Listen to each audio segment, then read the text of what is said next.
appeals, even creating the facilities that generate the funds and taking very good care of them. So talking about the management and so on were very important for me. And then the area that you also talked about that I find very important is, in your achievements, is to ensure that there's security, that there's proper screening, because we don't want people to suffer unnecessarily because of the discipline they have chosen. And that is where health comes in very, very strongly. And talking about the fundraising, you are talking about the broadcast rights. And so I believe that these are all ways in which funds can be raised.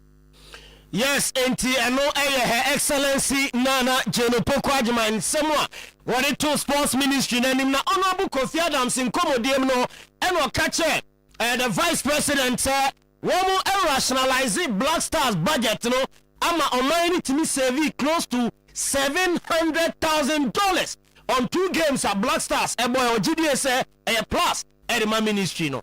Your Excellency, the Black Stars budget rationalization, we work together with the FA to make sure that we rationalize our budgeting and release processes, and this in a way have saved close to about 700,000 in 2 games involving the Black Stars, because in the past we used to do as a ministry almost about 2 million, but with this rationalization we are doing 1.3 million for 2 outings of the senior national team. Yes, and the Honorable Kofi Adams there and no Oyerepa no side to just a sports ministry no, and then the GFA collaborate here. Say so ama Ghana Premier League no, yenya broadcasters one games no, MOBA and so it may heavy.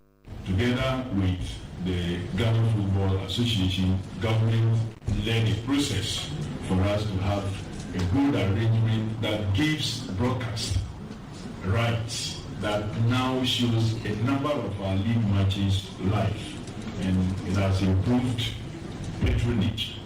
We have also put a system in place where the Premiership clubs receive in advance $1 million Ghana cedi before the start of the league.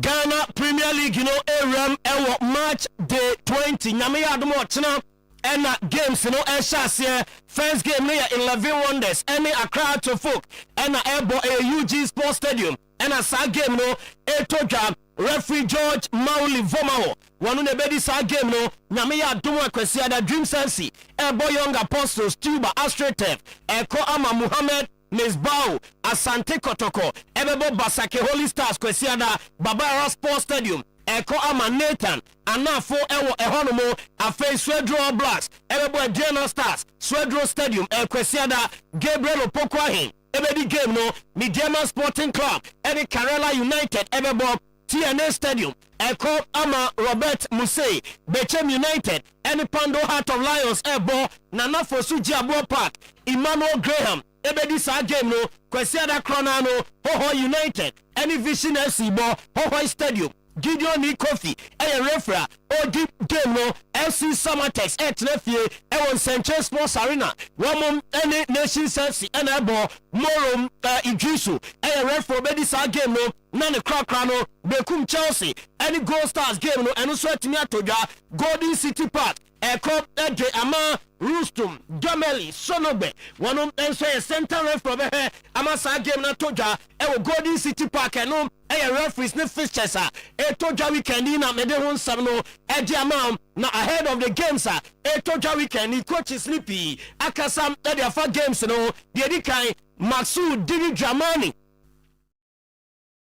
Sagudi sama ya tunidin today's sports. Yedi free sabre ebra wo kosisa prem to bre ebedru na news team atake over. Right after that, na ahombobo ano ekoso akosise antina.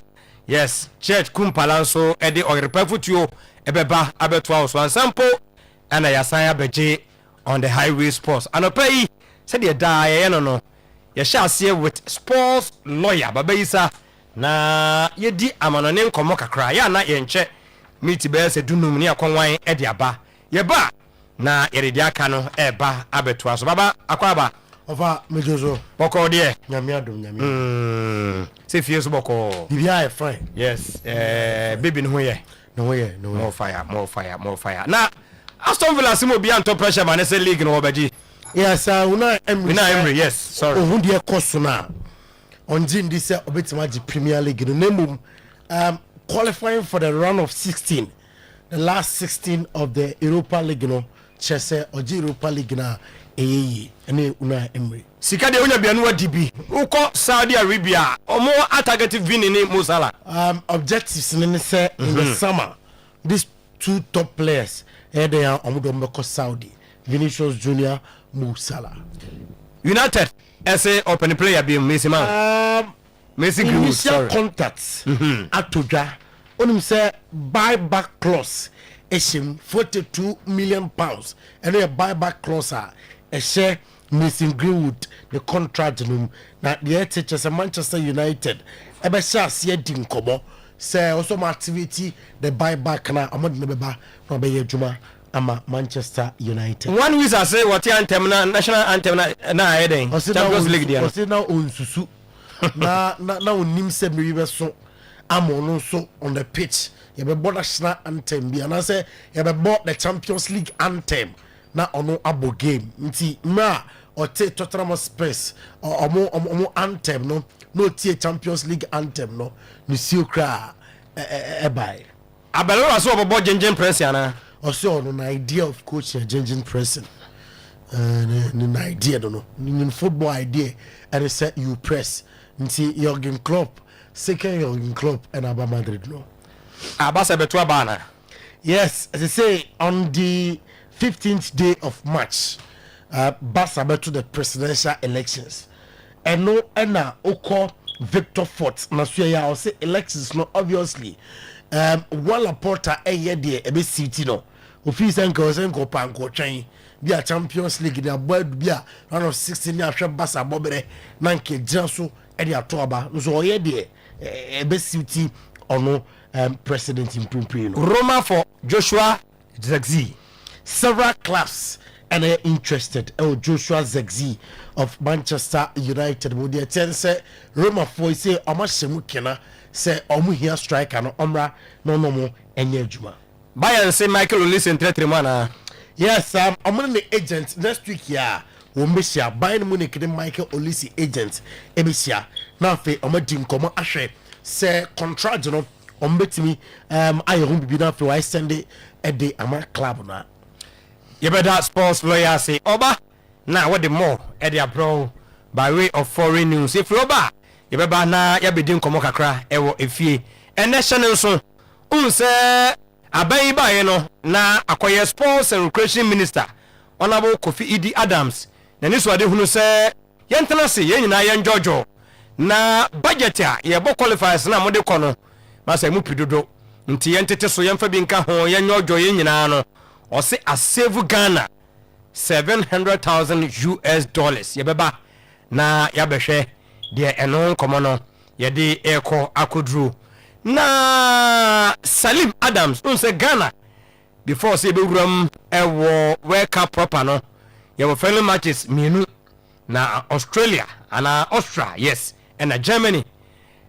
onya kola pa emane nya nwanwa Brighton performance no nimu na eko ye beba na ya ba behwe de no so eba enne anopei na asemwe no abusua wotia wan hwa beka se mo so me anwene ho na den na da se mu tumfutro da bi obi antumfutro ngwani ana se woni so nkomodie bi akoso samba onne okotoko captain no baba woye Uganda we dey ni Kongo ni Kongo sasa mu dey ye di kan fantastic yes okotoko coach no we di kan ono di kate ho yes ogusu kwa ne boy ne kaso so convince no na chance mag ene man kan che coach say ye duru ho ho ne ye duru no na nkomo ne kokoso a se de din kan kra no abrante ne nyintum utire makotoko wia no okopre no naturalize di ama on my Ghana uwie pa blaster no salisu na epra no salisu epra akonya ne da ho ma bra bebo sankomo yebehwe na ya hwese Samba Onel Ekobo Blasters Collab. Obi busa say na Obi busa say ball no die woni mo bona Ghana players na sana. What is up can say? Oh, there be players inside say or pepanko say efe na akase se player bi wo wiase no or pepa so be ba ma my Ghana. Omo de omu nsi no kan omo initiate the process no man na charge no abo e de ama Ghana. I think that e be Samba o krum obokoto kontia boni de onimbo se say Salisu Pra Jikune Jonas Ajete and the other players and I think that a local Dino and also with Ghana League, you know, a man a chance not necessarily say your friend in Puso on Concourse Sati, but say Ghana local players from Kobla Sasa almost Sati by an Omoti bench.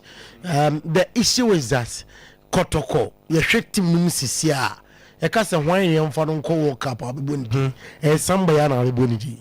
And do maybe so let back in the more you plan yes, Mekai player na man for GDA power would be a Patrick Acid wanna make and I see reform no ako so Lord players Lord Amo is a coach friend Bura Lord Amwa is it to friend Bura your friend Bura that also so I see friend team na pinkra say friend team na kwa no manya honestly modern bono was strong but how they compare your fullbacks na obenya chance there that's the question me dey say ko team mpa na page wani a obeka se Samba and player bia this one dey so obeka work up nti so a local player na wa jaton so obeba ma Ghana na e per local players a quota e dey call World Cup ye need 3 players our Ghana league no ma kotokone has see players a yamfa Samba nkan wa be opportunity e dey amono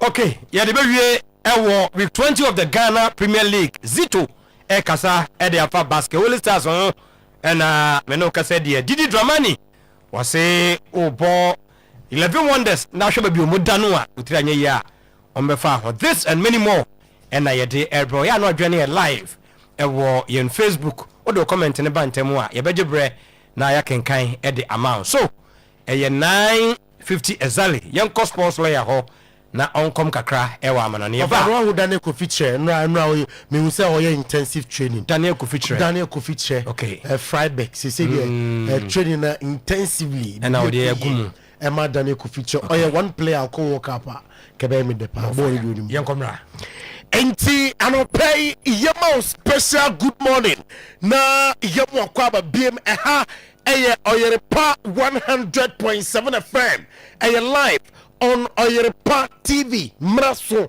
sa yekunko funkroso en semua edi adenchete na ebum fumpa onko funkroso yede honsem atu anim ene anopay en semne de doso de disefata sa ohwe na otie ena yede esumwo yebe confirming na ama anopay show ne live e socials no so Oyerepa Radio Oyerepa TV on Facebook Oyerepa Radio Oyerepa TV on Facebook. Now, me say Efi Abibrem ha.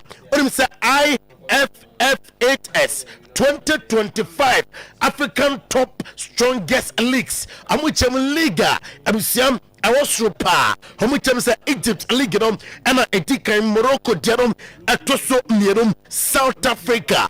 Algeria, Tunisia, Africa, Tanzania, DR Congo League, Atoso and so Mali, Atoso and Wache, Angola, Atoso and Crow, and Ivory Coast League, Africa, Atoso Edu, according to International Federation of Football History and Statistics. I'm a DM, I don't know. I said never in my wildest dream, and I'm a dream, yeah, Sir Oko Pakistana, Masa.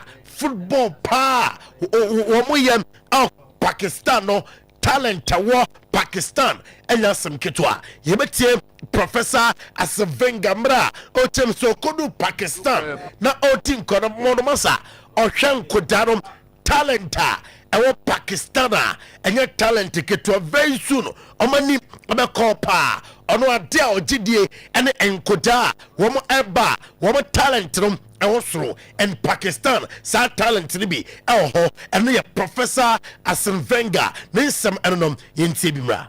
Look, Pakistan is a country of 250 million people, so that means there's a huge potential there that we have to develop together. And I met Pakistani people to develop academy in Pakistan, because I think that is the first step, and as well to develop youth football. That's the second part to do. With such a potential, it is important that you develop the game. When are you coming to Pakistan? I don't know. I have to see when I go. We are 211 countries, so 365 days is very short, but I hope I plan to go. Yes, our pros said that to be about Pakistan. No for talent of Pakistan. No Professor Arsene Wenger.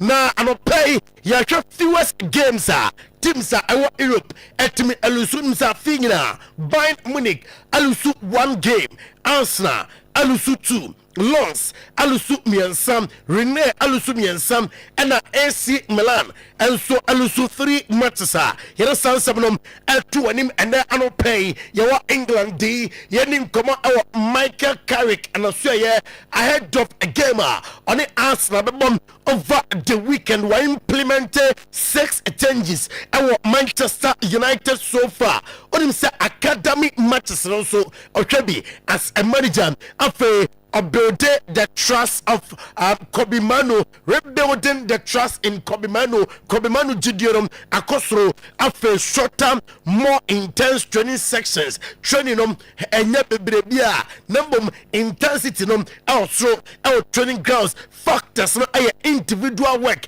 na say the factor and the focus or do individual work as a coach our Manchester United so players and training time why want to and on the squad ne kasa before and after training sections or chom why I was I'm fighting for Manchester United out of Arsenal getting ready to face Arsenal inside training Michael Carrick and the man training training girls and pay Yabako now they enjoy video no be Oyerepa TV so now you enjoy video na mamin ko Saudi Pro Leagues na detenye oko Saudi primary objective afi and say in the summer 2026 Vinicius Junior and Mohamed Salah said Ethiopia I was a 2 players I'm gonna call Saudi Arabia when you I'm gonna tell them said that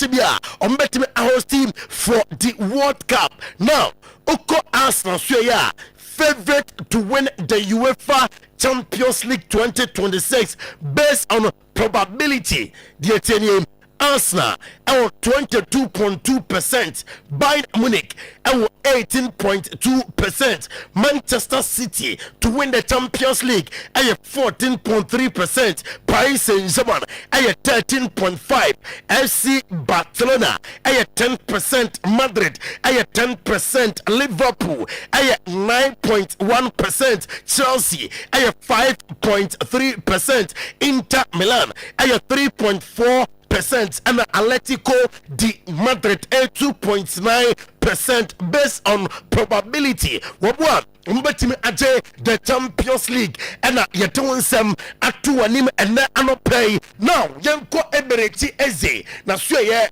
na bonfa ebereti eze on the wife from video emame ebereti eze or say I've been blessed with a special wife, grateful to have her. She's definitely keeps me grounded, keeps me normal. Without her, I don't know what type of person I'll be. And and some ebereti eze edi etuja I say ne wife ni hwa and kuonim se onom ebereti eze obedu baby a watimi aduri wa boa papa oyoba tretre no na fe obo ema anima nyina ekoye edi emanom ane ebereti eze nsem na yede etu anim ɛna no pay mamentio mu sɛdeɛ Julian Alvarez ɛne Chelsea nsamnom esi ɛteɛ otetin ɛnra sɛ Chelsea ɛpɛm Julian Alvarez of Atletico de Madrid na mom ɛnyɛ transfer ɛtodwan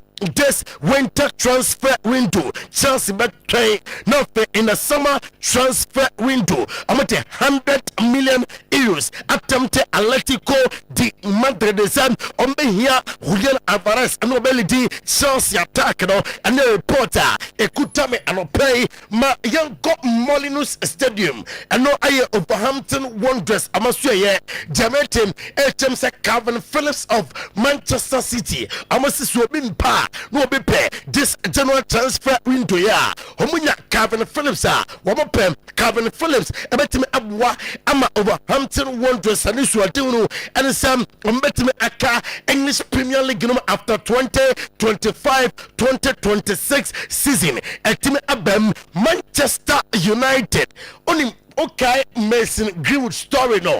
Sir, wabune girlfriend. Didi my girlfriend cracker sir. Meboa, me and meboa. Mason Greenwood dombu me bia. Na emanuko kone na miyako piebum. Ewo Olympic drama sen na anwa kwano against Liverpool and Kresa Olympic drama sen lusu de no football no de ba. Utu se player nye. Ase my carry kenim perim for the team come on. And I say tokro bia na say betmo for Mason Greenwood sir amram Omeya Juma Emma Manchester United mkocha nkreta muno na se buy back clause esem 42 million pounds buyback clause esem na discussing sasas ye sa yen kwa activity na fe yem for Mason Greenwood emra Atletico de Madrid nso eni de che sa amope Mason Greenwood amra Omeya Juma emfa ematim no proscos edi atudwa se Casemiro no about football to set timer no amusia kai and the auspices of Sir Alex Ferguson no the dedication and the championship so oyanum eka amu days with Manchester United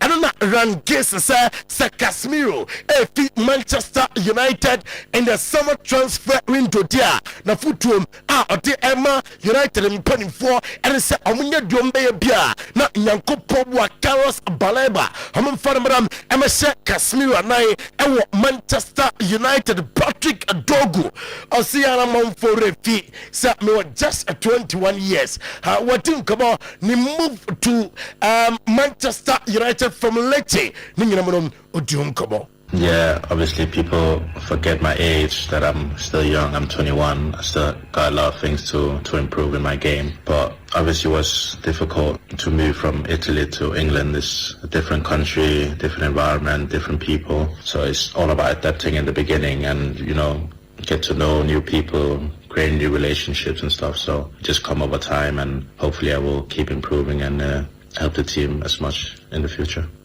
Patrick Dogu of Manchester United, Maminko, John Stones, and Manchester City. I must say, according to reporter, Mensa Eka HMS, se oyede contract, Nyankupo Wasama, ontra Manchester City, and Yatumabim as a player, Alexander Isak Aritene to individual training, and now it's expected, sir, or training individually for 3 weeks, and some po, and when you're crying, any team room, Ayajumam, at the Abom Gabriel Martinelli, Jayate, and it's an interest of your Nasa, at me Abba, Sir Gabriel Martinelli of Arsenal, Omram, and Abo, Emma Nasa, Bobokurum, and what the FIFA President Gianni Infantino, and you are two just or expect a nice and Super World Cup and what United States of America, Canada, and Mexico. Now we are and also England, the first no Ukraine.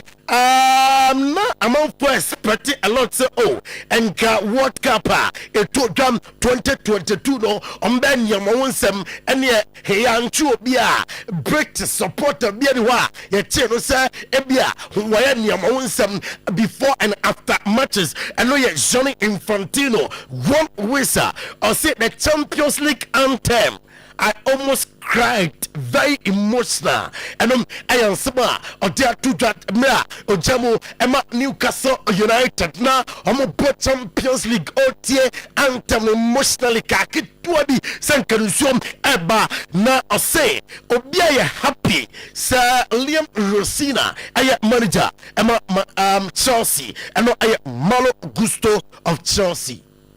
Just a new era, new tactics, new things to improve. But yeah, I think everyone here is happy to have him on the team. So yeah, that's our job now to put everything together, to start to rebuild something as a team and to perform as much as possible. Maybe that kind of like similar. Maybe he said to me to be a bit more maybe free, to change more position, doing. Now, Mamiko Europa League, the Ethiopia measure video no na needs first no Andra and your Buropa.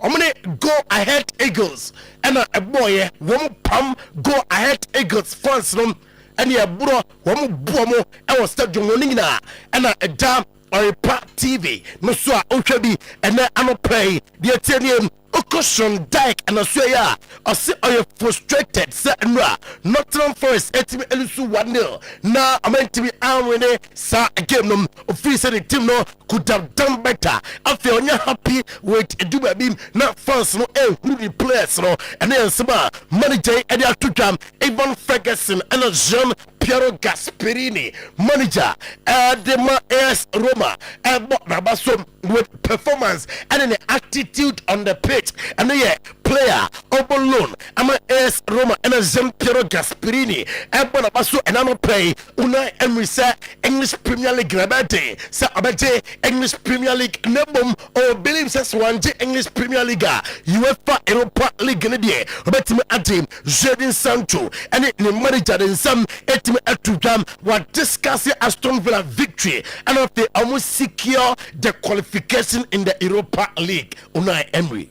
We competed fantastic and we adapted everything they were demanding us. In the first 45 minutes, the first half we played fantastic. We were controlling the game with the ball and without the ball as well. Defensively we were being compact and we had a very good transition. We scored one goal, we had chance.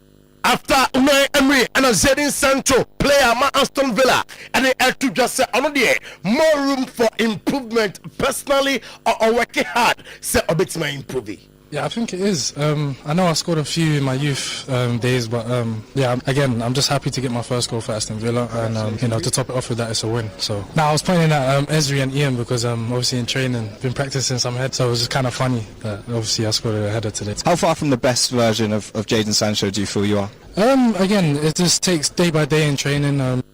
Victor Fort, area to just na ocha one Laporta elections na a person na a person elections are a favor on Prempen Kebian Quantrain and got round of 16 of the Champions League baby Nanka Yanya elections no Deco were contacting Nikos Lotabek and the agent said that be Nikos Lotabek Amra Emma Juma Emma Tim no Real Madrid Abusiam one say I'm a person Euro League I'm a film now I'm a journey NBA Europe project as one of 12 founding clubs and your reporter I can't answer and pay now latest on Madrid Trent Alexander-Arnold I am back with the team next week and after Antonio Rudiger store or you're out on journey training group and after Raul Asensio are available against Villarreal over the weekend. Rodrigo a person are back in time now for a bomb Saturday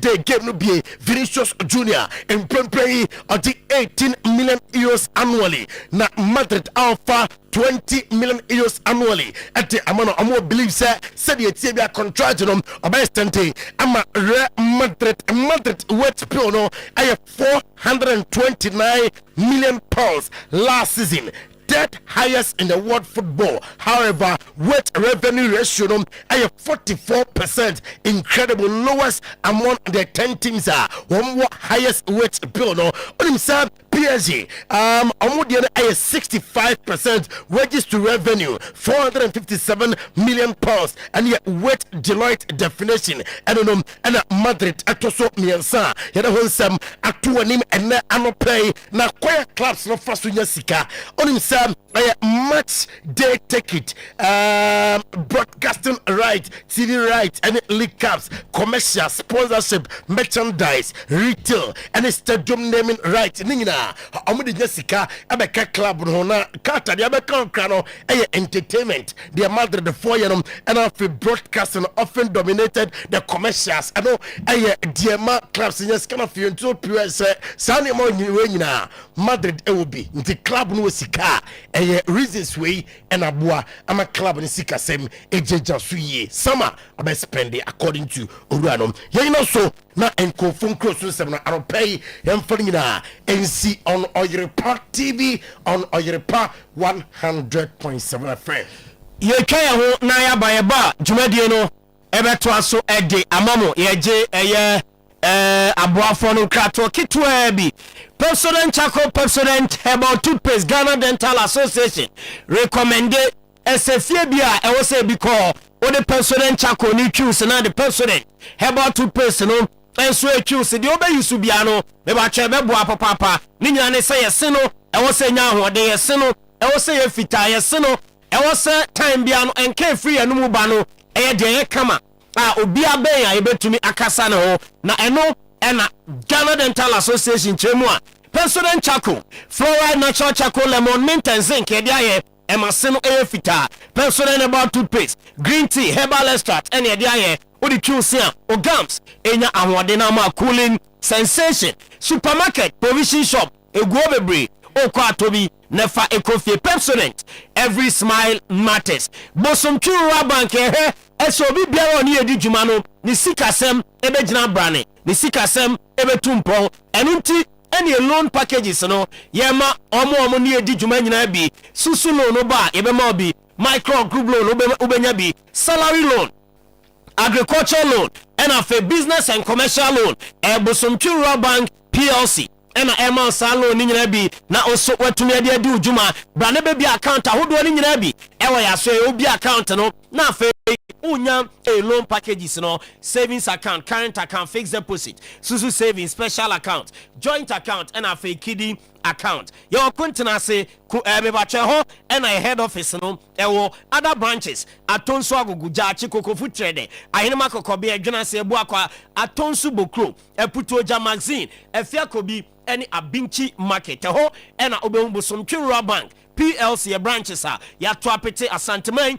ene Ghana memo friend 0508 6427 05 0508 6427 05 Bosomtwe Rural Bank PLC expert in unit banking Aiming Scientific Hospital the best alternative medical hospital in Africa say for stroke ya de bra for awon sembra for chronic diseases any infections ya de na wakwa enkono for bra ya so ye ho adwuma ye betenete udi stroke patient ba e show break akra bi obesore agina ne nan so obetena se kama the corner abu atoso no ebegina no no nso atumi aye de wo so ye bia odi awo nsamba etenete obewo bema obewo ba obewo na de tienie your diagnostic machines are the free na ya de bia she oni padua ni ma eno de anyini ho mpie no machine no eye pie na ya de no ni bia kan no anya ayaresa yo kuma se atwema tachiman kwada so fo ase ekwan so eho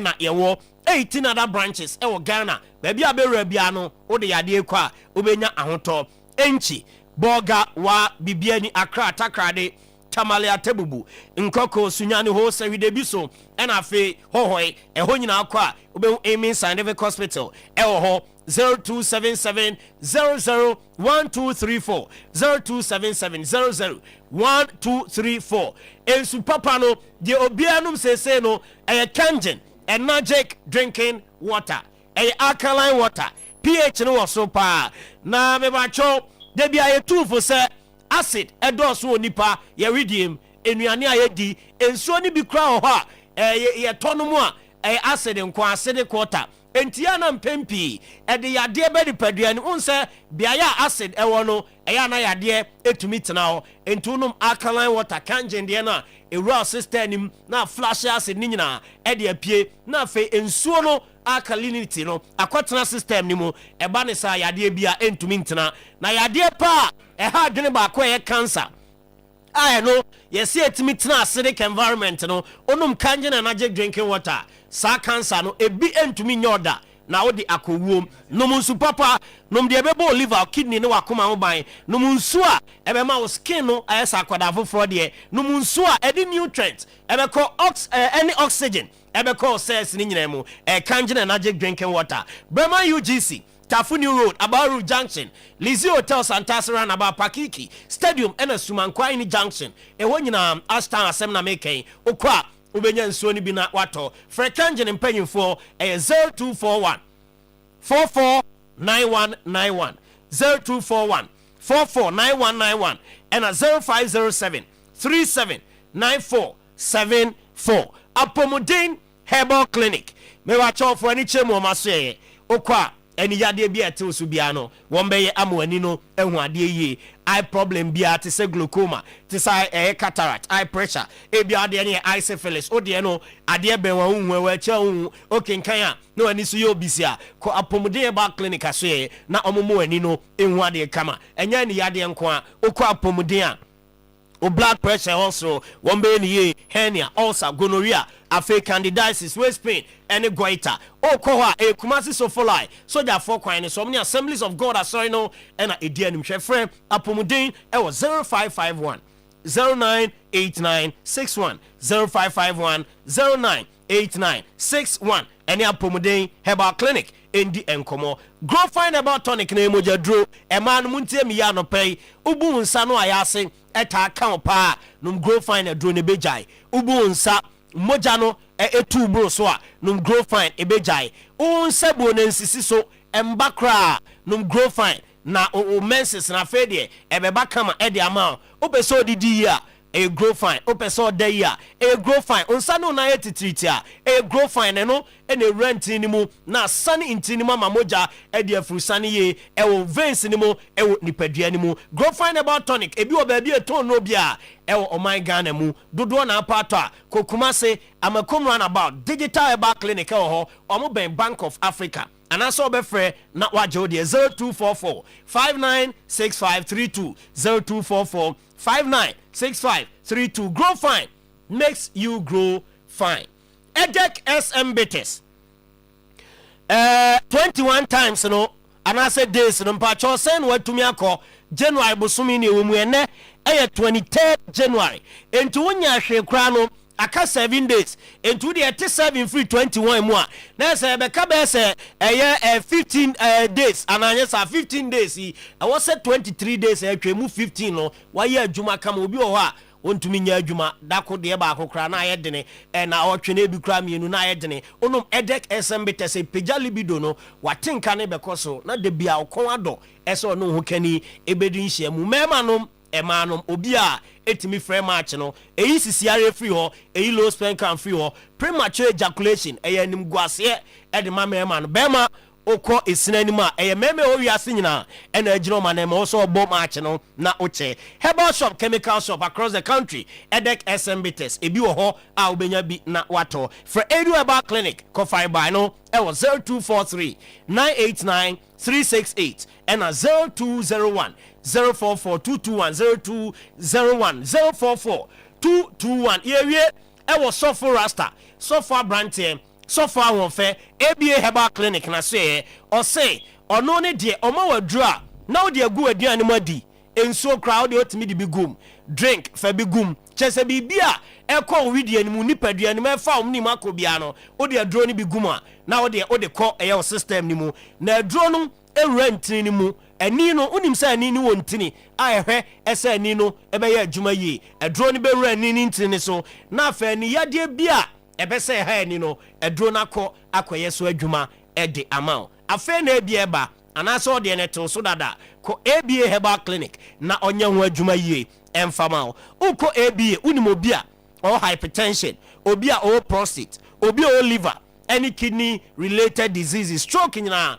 o de kwa ombeye ho adwuma e de amount kwada so dwuna se main market echiwa doma inkro Ebenezer Preschool a eben apia kubi coastal eho na ABA Herbal Clinic wo mo ewo from ewo 0541 565 199 0541 565 199 and 0502 812 161 on the ABA Herbal Clinic in the Nkomo. Yeah, the first batch of LPMs no AC na show no atwaso edi amamo.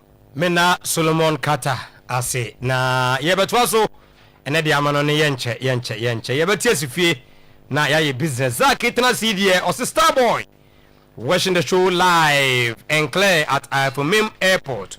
Champion Tino more fire. We a Star Boy in a message and our day abba ene on the show. Was it Ben a Japan Benji?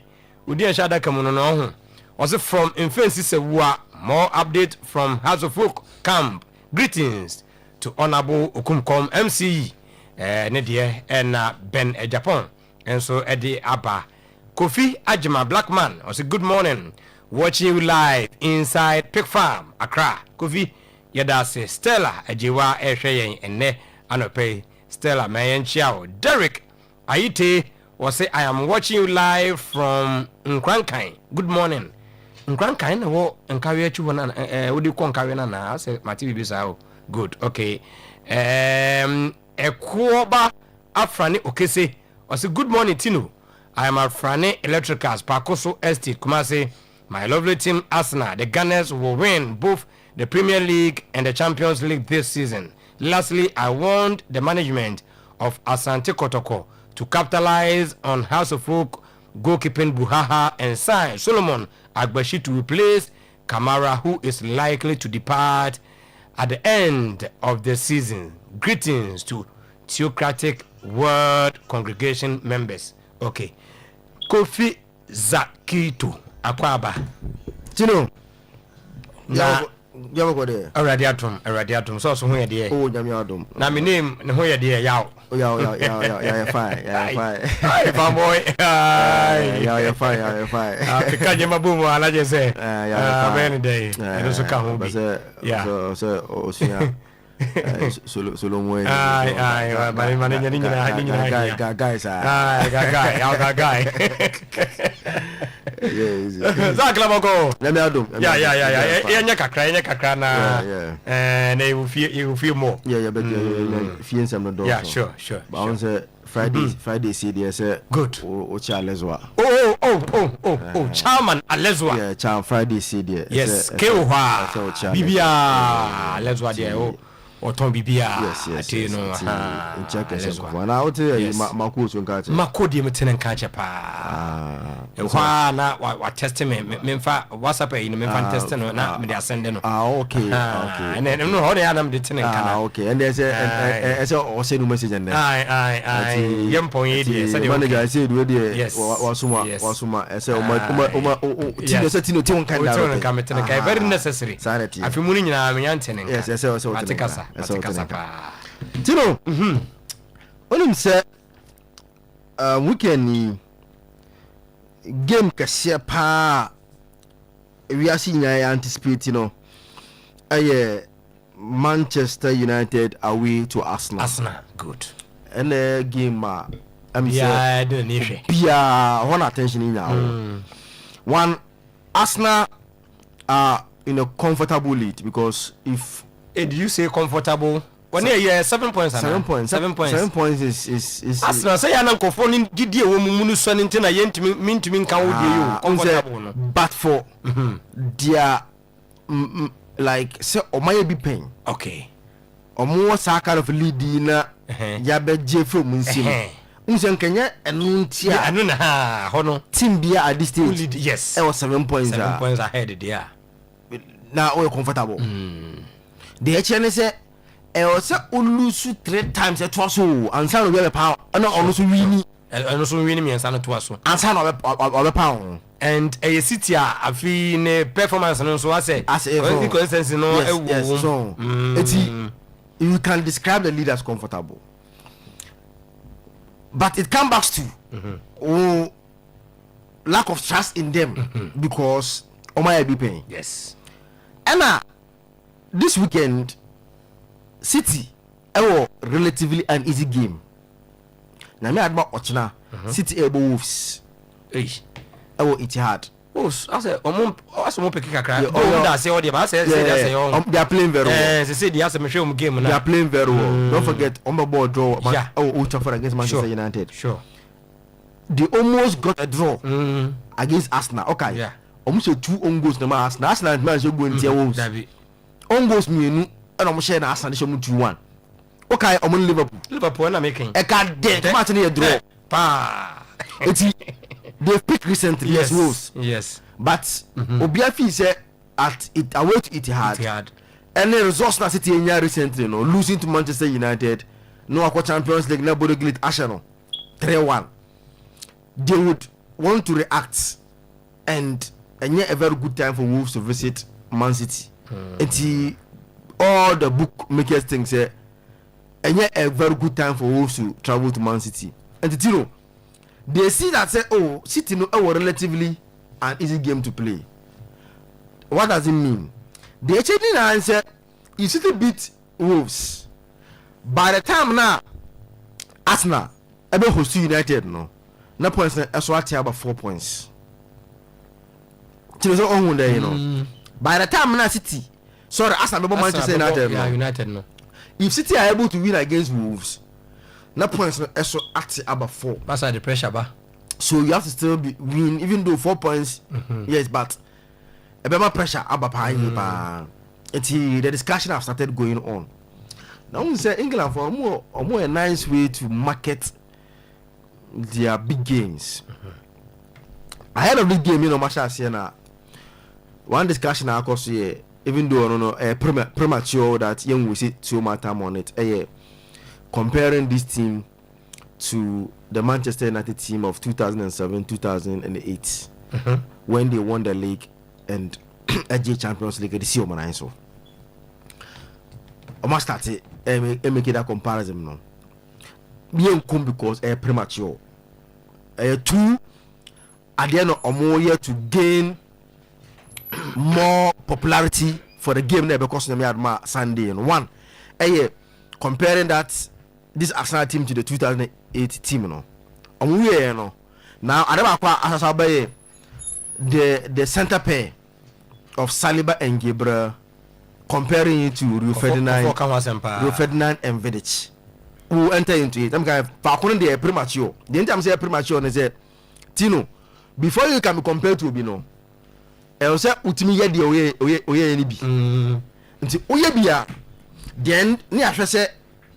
Say Unyanye been so how about Shasi and Kofuti made the compare. I'm premature because it is that case. Shasi, the Mugidi said the way you know, we see any day and a way that compare that this Arsenal team and enemy to that 2-8 Manchester United team. No, they went ahead, they won the league. So Arsenal and Council Kawaja League, that is number 1. They won the Champions League. Arsenal are still in the Champions League. Even though player to player the difference also. Say profile players now no. If you pick the United players, pick Arsenal players now profile the move. But your achievements can bring the comparison. You know what do you achieve at the end of the season? Every comparison are legitimate. Even though player quality gap no so. For example, if you pick the United front 3 players and more Ronaldo, Tevez, Rooney, nobody in this Arsenal front 3 would make that team. John, Ronaldo, Rooney, Tevez. Obienu at that team front team say Saka, say Jokeres, say Havertz, Jesus, Martinelli, Trossard. Nobody will make that team. So you come to the method of Paul Scholes, Carrick, Owen Hargreaves. Even though Hargreaves now mostly a preparant, you know, but so a fitter is a starter. He is one of the few English guys but for injuries. Now or English with a Spanish and a German flair. Or a few English midfielders now. Who say typical English midfielders almost tiny different. But Hargreaves was more of a Spanish midfielder.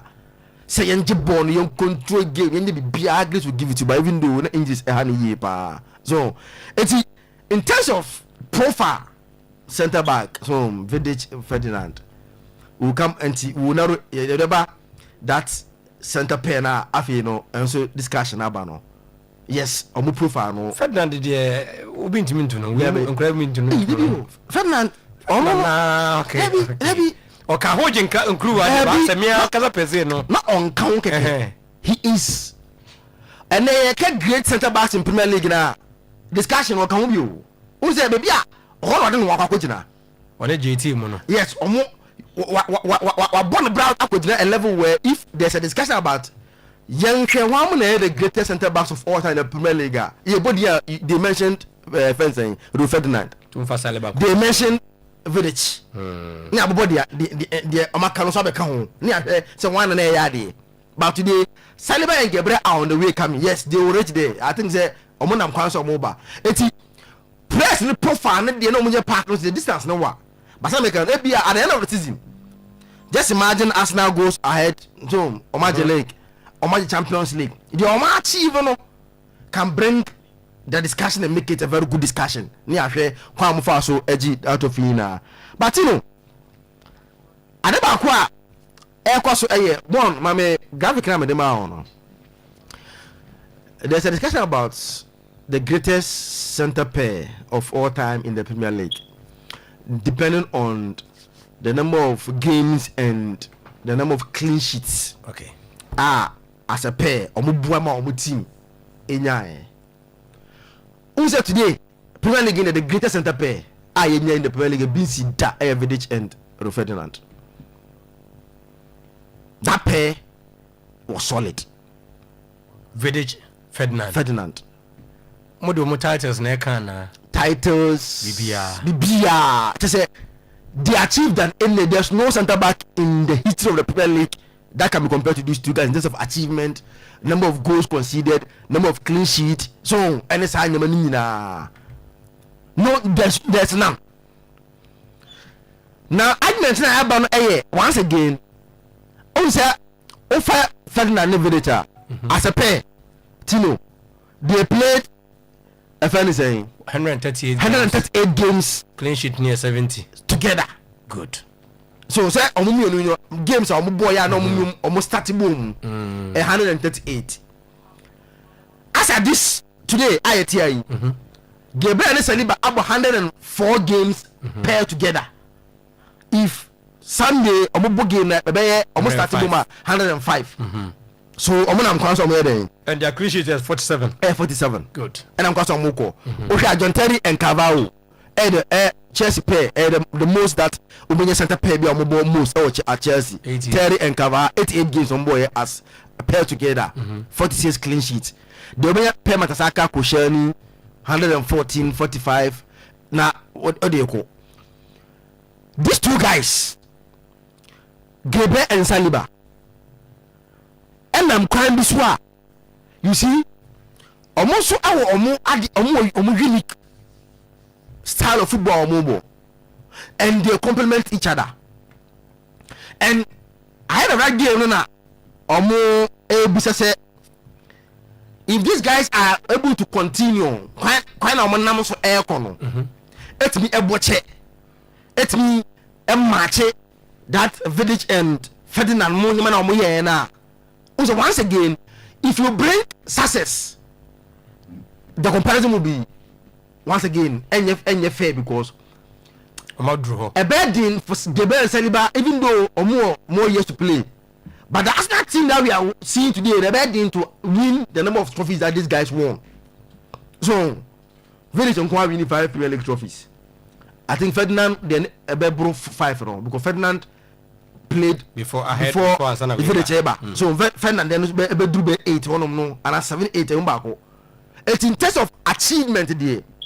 A bad deal to see Saliba and Gabriel matching Village and Ferdinand in terms of achievement. Say trophies are what here. But you will be any kind of first one or make a case for himself. And then they say today, Gabriel and Saliba have shown say open center backs player in Europe today there's none better than these two guys. And then team be Europe be a two center back pair na or be one modern bosses Gabriel and Saliba today in the world of football today. And almost are on their way to achieve something unique for themselves.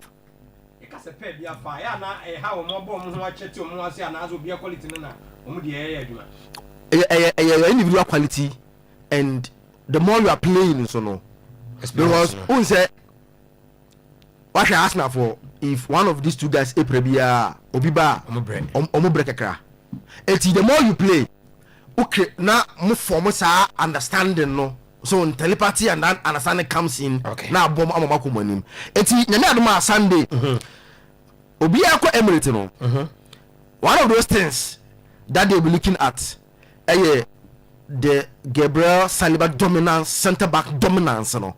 How they fare against Manchester United and how they continue to write history as one of the best centre backs pair we've seen in the world of football. And you know, they are doing well. United are working City or they best Arsenal pressure woman. My name there say why the pressure ball on two teams in there because Arsenal because United have nothing to lose. Even though they still want to play in Europe. So the one of the slot for the Champions League, you know. But at this stage there, I think the one that needs the win more is Arsenal because of the kind of announcement, you know. By the time they play United, it's likely center points about 4 points. By the time Arsenal play United, because City, I know about 70-80% chance of beating Bubuque from Wolves to close at the gap over there. You know, we will see what will happen. And then Inter are in action today. Omobo Pisa. So you expect Inter to win. They are playing today because they are in the Champions League. Next week, Wednesday, last round of the Champions League games, you know, group stages, you know. So Inter on Wednesday have a game to play. And you know, a some ball match and end there against Pisa. Na teams na can also etwaso. Over Serie table now, see Inter are leading with 49 points. AC Milan 46 points. Napoli 43. Roma 42. And Adia Inter and say they've been able to have a 3 points lead over AC Milan. And one day. I've said this and I'll say it. Make sure say watch a Milan team now and teams that follow Inter now this year looks like an Inter Milan year. One, Napoli are performing poorly at home. I never quite know Napoli how they were winning games at home. By recent tweets, Napoli performance at home and Milan there, Maka, and I will repeat it. Say, even though more competition, we are not fear no more 7 days. I'm not fear no more job. I'm da. So many money I pay. Man, I was more Bobby. Say a Italian. Some of the young fat who say, "I'm Italian." So you can't make us say, "How many money I pay?"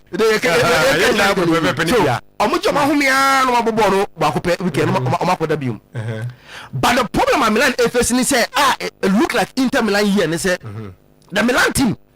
One, they stagger against a team that plays low block. They lack creative players to break those teams.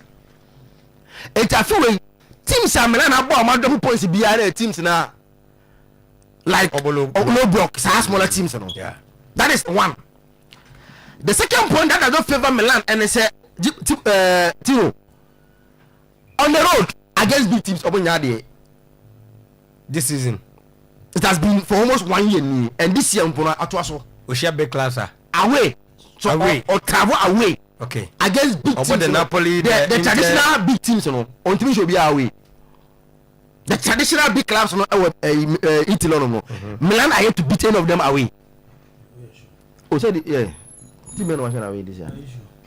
Juventus, Napoli, Milan, Inter, and Casa. Yeah, I'm sure be this season. Oh, sorry. So me interfere. Inter the same stadium.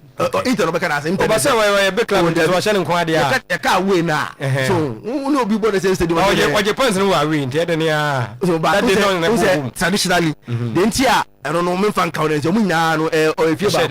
So I say. But we interfere wa. Say all to quite free you come Milan on no. On this should be more than a year ni. Fact that for almost more than a year now, AC Milan have not won against any big team on the road. That traditional big teams that won Italy no. So all to we interfere on show be these two factors. And a tendency towards Inter Milan in terms of the 30 race no. And the Ambo Milan say first round also no or boss I think now of apart from so Bologna for the omun big sir. So apart from Bologna na say some ba form no. Ba form no. Obo now of in the second round one obeko Milan. Sorry. Obeko Napoli. Obeko AS Roma. So obeko Juventus. Now Juventus draw against Juventus. If you pick one second against low block teams and not being able to win against big teams away, a advantage Milan, Inter Milan, and against Pisa, who are last but one on the league table. No, I expect Inter Milan to win comfortably. Okay, at least they open a 6 points lead, hoping once or more say Milan, Ebebo Nyame Aduma. Some Milan plays on Saturday. That be a Sunday. Milan Ebebo on Sunday. Omone FS Roma and Airbo, another big game. So short one of those games that they will drop points maybe Roma just change the tour. Okay. So one of those games that Milan ever drop points Roma. Confuse Akito. But say yeah the numbers and the castle. Okay. One of those games now over the points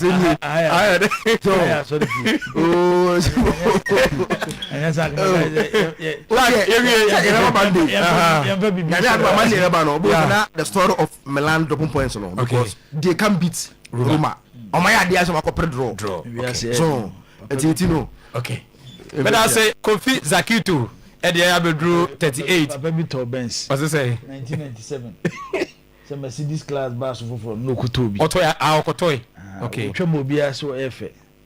Na akwabia na seba pano edene car na kwaje nege. Hey. Obia CF which was in the car 10 times. The car enu bina Zakito yen. Enu bina Zakito yen. On say Zakito so etimi aka say last season that teams you can na apart from into Obia share Milan so home. Obia share Milan home. But this is Milan a show nyina. Good. Digofi na would say league ni dey ya mo ankosi me no. Me show bo fi say AC Milan will win the league. Wow. Yes. AC Belgium league na fi. Milan will win the league. Performance na fi nya bad mo dey. Milan will win the league. You got one. Clementino. So we share the team now. They are doing well. But who say the standard of coaching recently even we Inter Milan this season. Eswati. I don't know. Someone said no, say no Christian give Mourinho akoto to be a man no. I see idea with Joe we are say say teams akese. Na coach so mo bre bia na this teams na komo. Juve ne Benfica born and say o. Ose say Juventus na Luciano Spalletti coach a enye problem. Because Spalletti anya we waji Siriada. AC Milan na Allegri coach a enye problem. Roma na Gasperini a enye problem. But won ni hu na team kese bi ni akofo bia yeso nkonko tena ho. Ose ade wo chiri wasase so no. Ntu ze DC.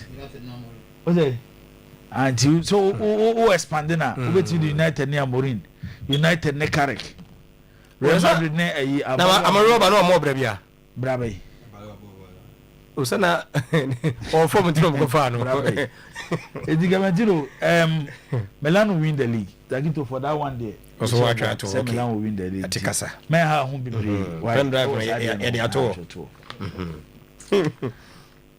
na metie din na metie Kofi odwa yasum adwa de bia no odwa yasum e pa cho Deloitte for the money league naba na ko mbe penon komo dia two screen so dia mamia visa fakoto su CCA e mame afi 2024 2025 benize kan ko na beza key to fair story 2024 2025 yes clubs are mutimi generate sikapa top 5 and 10 oh tin wo dem be bro kan impo club of friends Real Madrid ne di kan omo generate 1.161 billion euros wow skom generating ba club no the toss we no Barcelona 974.8 million euros. Okay. Bayern Munich. Yes, sir. And a toss me answer. 860.6 million euros. Paris Saint-Germain, I'm about the French league. 837 million euros. That's when you're 9 on top 4. After the torso, only the highest rank when it comes to the Premier League. Liverpool. The last season, Liverpool generated catch any other Premier League club. 836.1 million euros. Manchester City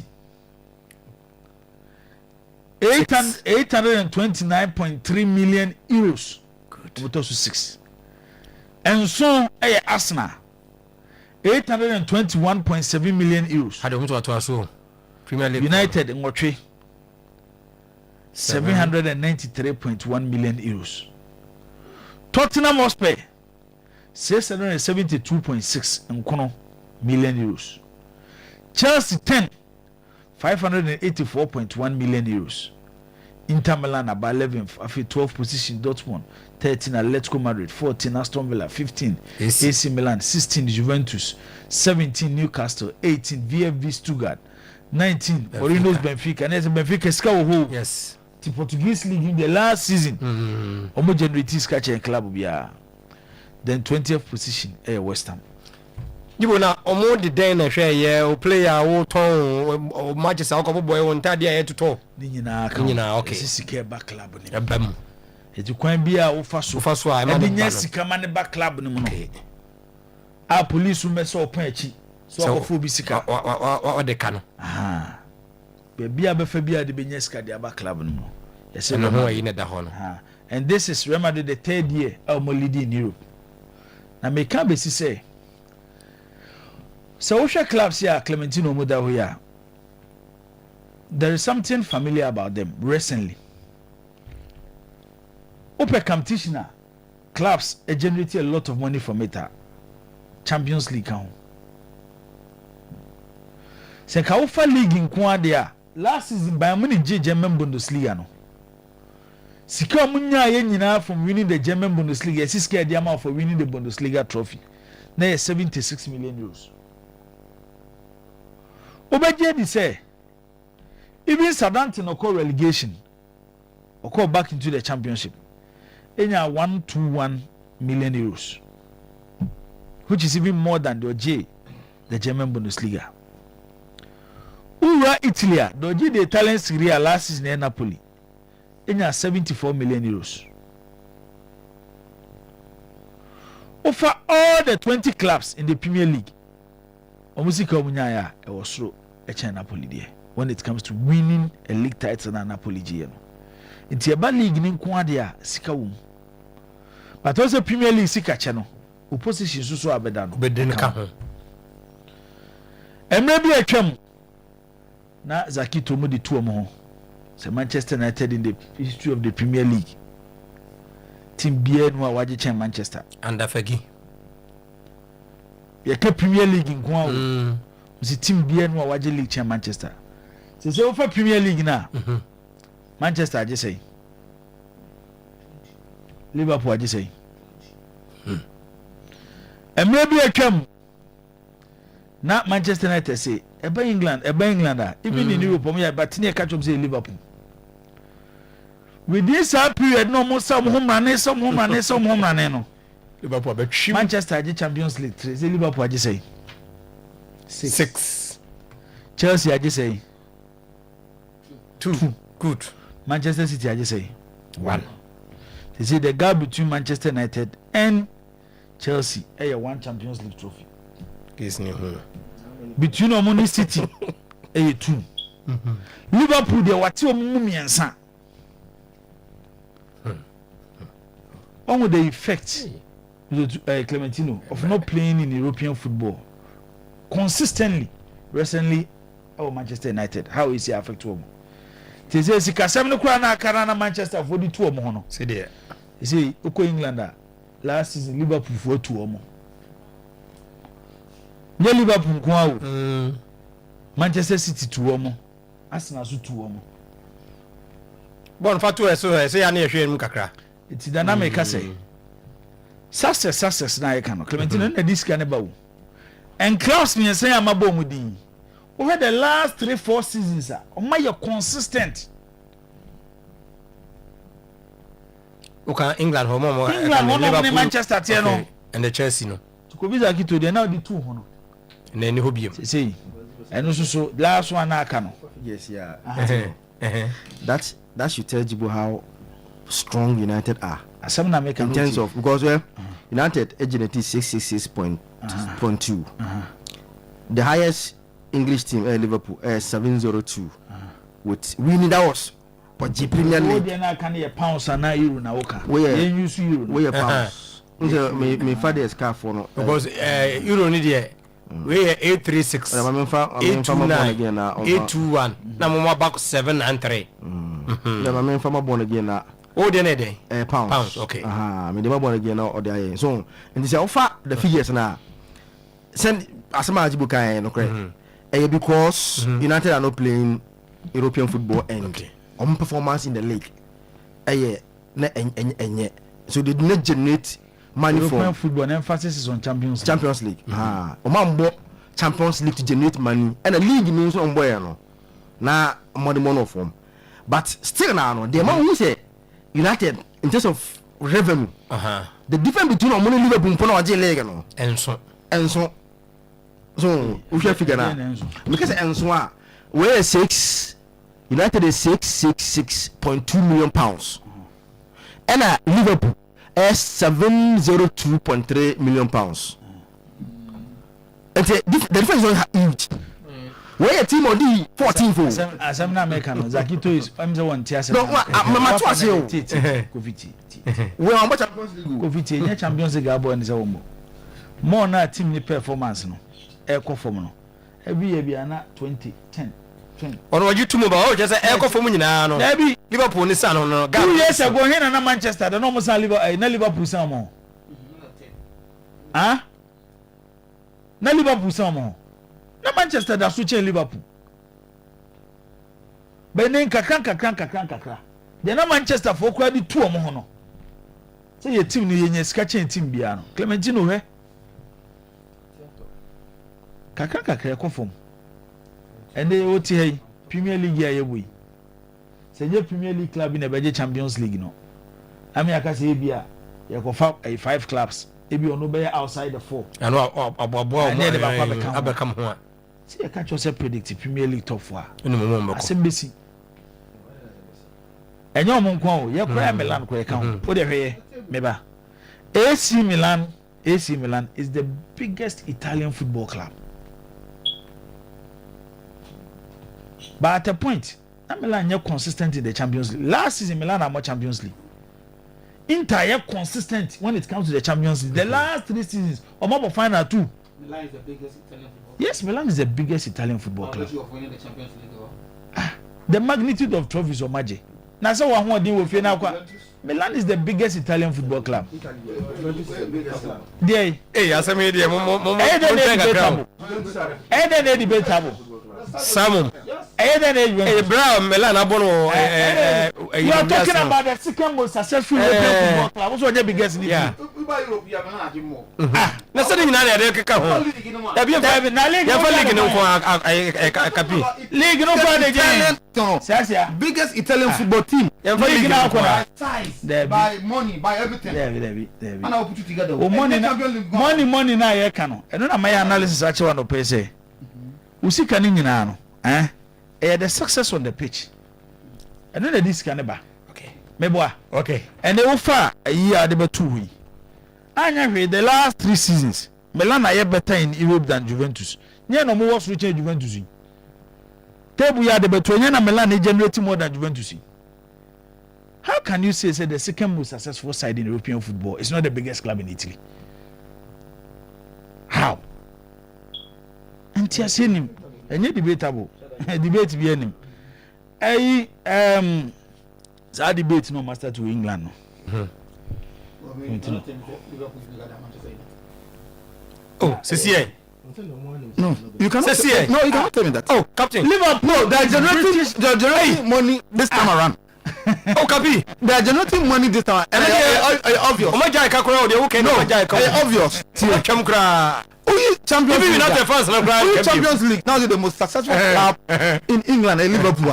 There's no debate about that. I don't love it. But the size of the size, baby. And what they generate. It has been Manchester United. The same price. Football now. Manchester United without all this money, but the multi generate here. It tells you say if Manchester United have been successful in Champions League and that stuff, if they have been Liverpool is England's most successful football club and the biggest. Yes, they can be. Oh, that be I should knew who was that. Listen, Liverpool fans. The most successful club in Italy in terms of honest who combine both local and international boomer. They are the biggest in can be a boomer fan base, everything. One trophy. One trophy say Juventus our fans Italy Chamberlain, but outside Italy Milan our fans Juventus. No, you're talking about Yebobo ni wia wa ho na wo kire wo fie no wo de ba bonte. Are you saying say league na yebo no eso Champions League na? That is why you are the most. Is that why you are saying Italian club in the Champions League? Jibo is no looking at Champions League no come here. Oji enu kakra league kakra bia ka ho ne de count. Champions League that dey need to stop. If Senegal go World Cup, not Senegal the World Cup. Senegal becomes the most successful football. Not even Egypt. Not even Egypt. Anything impossible, sir. Hey, what do you work out? What do you work out? Olympic games of the time now you go. You was okay. We here. Master to England. Now the Clementino, because a Bibiana a measure, as a set of parameters. At the end, be a win tea, and it be a cassie. But it be a generation be with me as now they know my no. Now will be into me. Until oh far, the individual quality of players at a certain particular moment. It's difficult to say ebi omama mo ho anche na nyomo photo ebi kwa na wo fa bi bai na se class ba akoko so timchase media me jitu me say season na Mourinho J the first Premier League title at Chelsea no the whole Chelsea team considered how many goals? Chelsea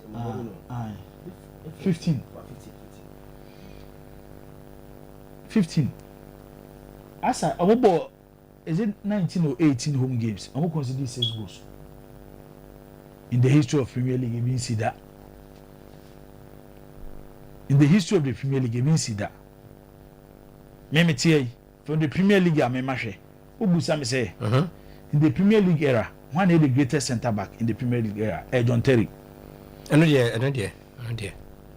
but e bia ne pay no eno na ono de so aso ate no ha John Terry ne pay no eno na nchen me ba cho me ba zakito o kasa me yin no ti na ba se kama sem ba me be de ne say ade akava oni John Terry here Mourinho first season no Vidic won Premier League of the season twice. ade akava eni John Terry here sa season na mo consider 15 goals no so obi atini ama me san o mo ho a ebe dey so be ka chem say enya pebu Premier League o mo better than them only one season and a draw. now what the day na be draw Once capture the day na be draw as against those who have been consistent, how many seasons no winning laurels, winning trophies, how many seasons no mo boy I stand out a season fine, but how many seasons no mo boy I'm the parameter no e be na workers this man is the biggest team in the league. me say factors you dey consider sa nyoma no e say set parameters and the ones that told you me ba say me ba chowo Carvalho ni John Terry how many seasons together o de yemfa na say Joe Matip and Van Dijk o de Joe Matip and Van Dijk o e wo Liverpool e bia beka so mo ji Premier League 1 pair. But when you work these two partnership they should be there because aside the Premier League yes omo transfer omo performance outside the Premier League e bia normal about 2 seasons pair next season Liverpool at Matip Mourinho wanyi Premier League and twazo mienu Carvalho say obo be say 3 seasons you say with Chelsea 3 or 4 seasons and 2 out of the 3 or 4 they were the best center player in the Premier League and they won the Premier League 6 seasons no the Premier League say we don't do Ancelotti then kwa be kan one as the Premier League waje mo je say so tell me chana say enti me there Clementino yes Vidic is there but when you pick me pick it Ferdinand, yes. When I pick individual qualities, 1 partnership struggling to beat a team because the Mourinho team was built on his defensive base, unlike Sir Alex Ferguson team. No, the strength of that Chelsea team, yes, Dobabeshe go 1-1, but the strength of that Chelsea team was how they defend and pressure. Na ekwo mo so no, na pressure get wo because boy ya bo Mourinho do mu gu akire. Omo di Mirika Kanta. Then the first season that was 2004 2005. Mourinho was spending 2.5 seasons. The first one. Yeah. Sana no omo. So tell me chana say. Saliba ni Gabriel de na abemu no. Me dem nyin tum so omo du sa level no. Okay. Yeah for mu enka ho kra. Okay. Omo nya abotre. Because me share Martin Keown and Sue Campbell. This same Arsenal. Say Tony Adams and Martin Keown a boy. And now Clementino, Mama Matip and Virgil van Dijk. Even the standard that they set at Liverpool. When you show Gabriel and Saliba Chaumo. And on Nancha recently. I see who John Stones ne Ruben Dias. City. One and never send company bono. Oh City. Not to say so much adi. I mean, I say the move to the country. League now yana. After the team of Mataseka and the coaching na. Pay Mataseka do baby almost was I remember 10. You know. Ah Germany. You know. Okay. It's yeah. Omunya abotre. Sure. Na Gabriel na yo muntu omumrika. So tell me chana say. Yeah. Omunko na kakaka. I know said this is in Makase. Arsenal one team is difficult to beat. Take game near that Sunday. MP. Adenti. Then I pin and answer time no. MP. On say Manchester supporters almost say I'm in Manchester. But I hope we so can be Manchester United. Manchester fan na emi. Beboa. Ana ka medino. I don't can do a bit super. Yeah. They go on abem. Oh, dey tell jam pay some yen no. I quite my first were defending Manchester players for Ufia. And how am I hyper Manchester players? But that ba ku mienu bi na akoka o kan okrom si ye ni sa nyoma no. But am ye nim no kure ni say Arsenal will not set up like Manchester City and they are setting. on Sunday's game no.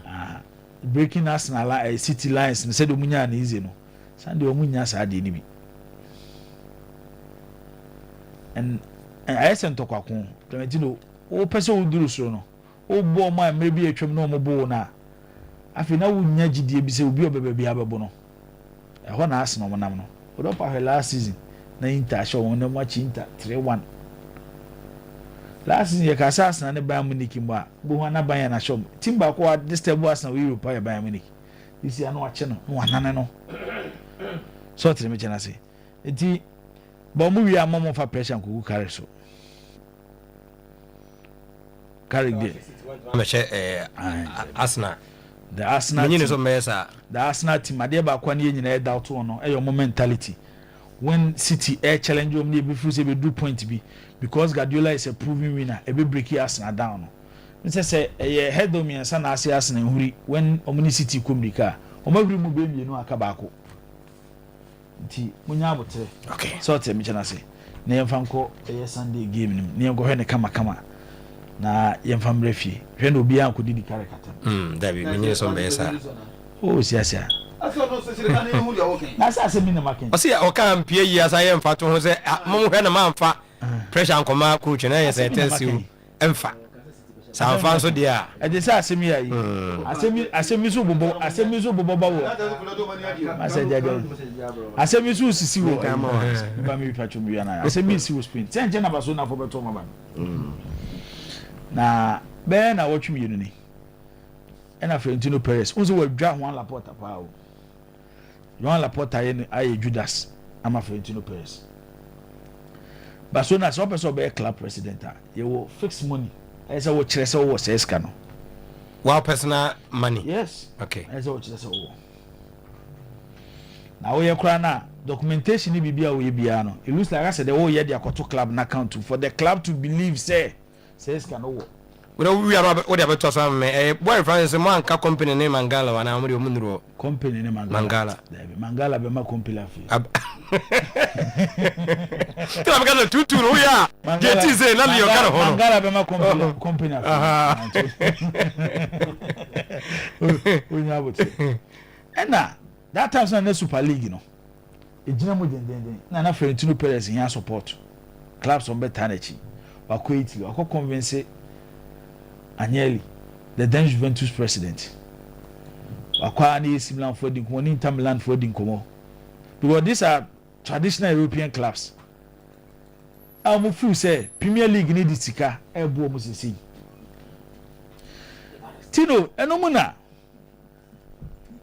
Ora Juan Laporta loan e wo bank. Nza boche loan so je no. Aya na obi kase obi akwaji loan na dipa kro ni sika na mente ase. Bank loan ye mfa nche.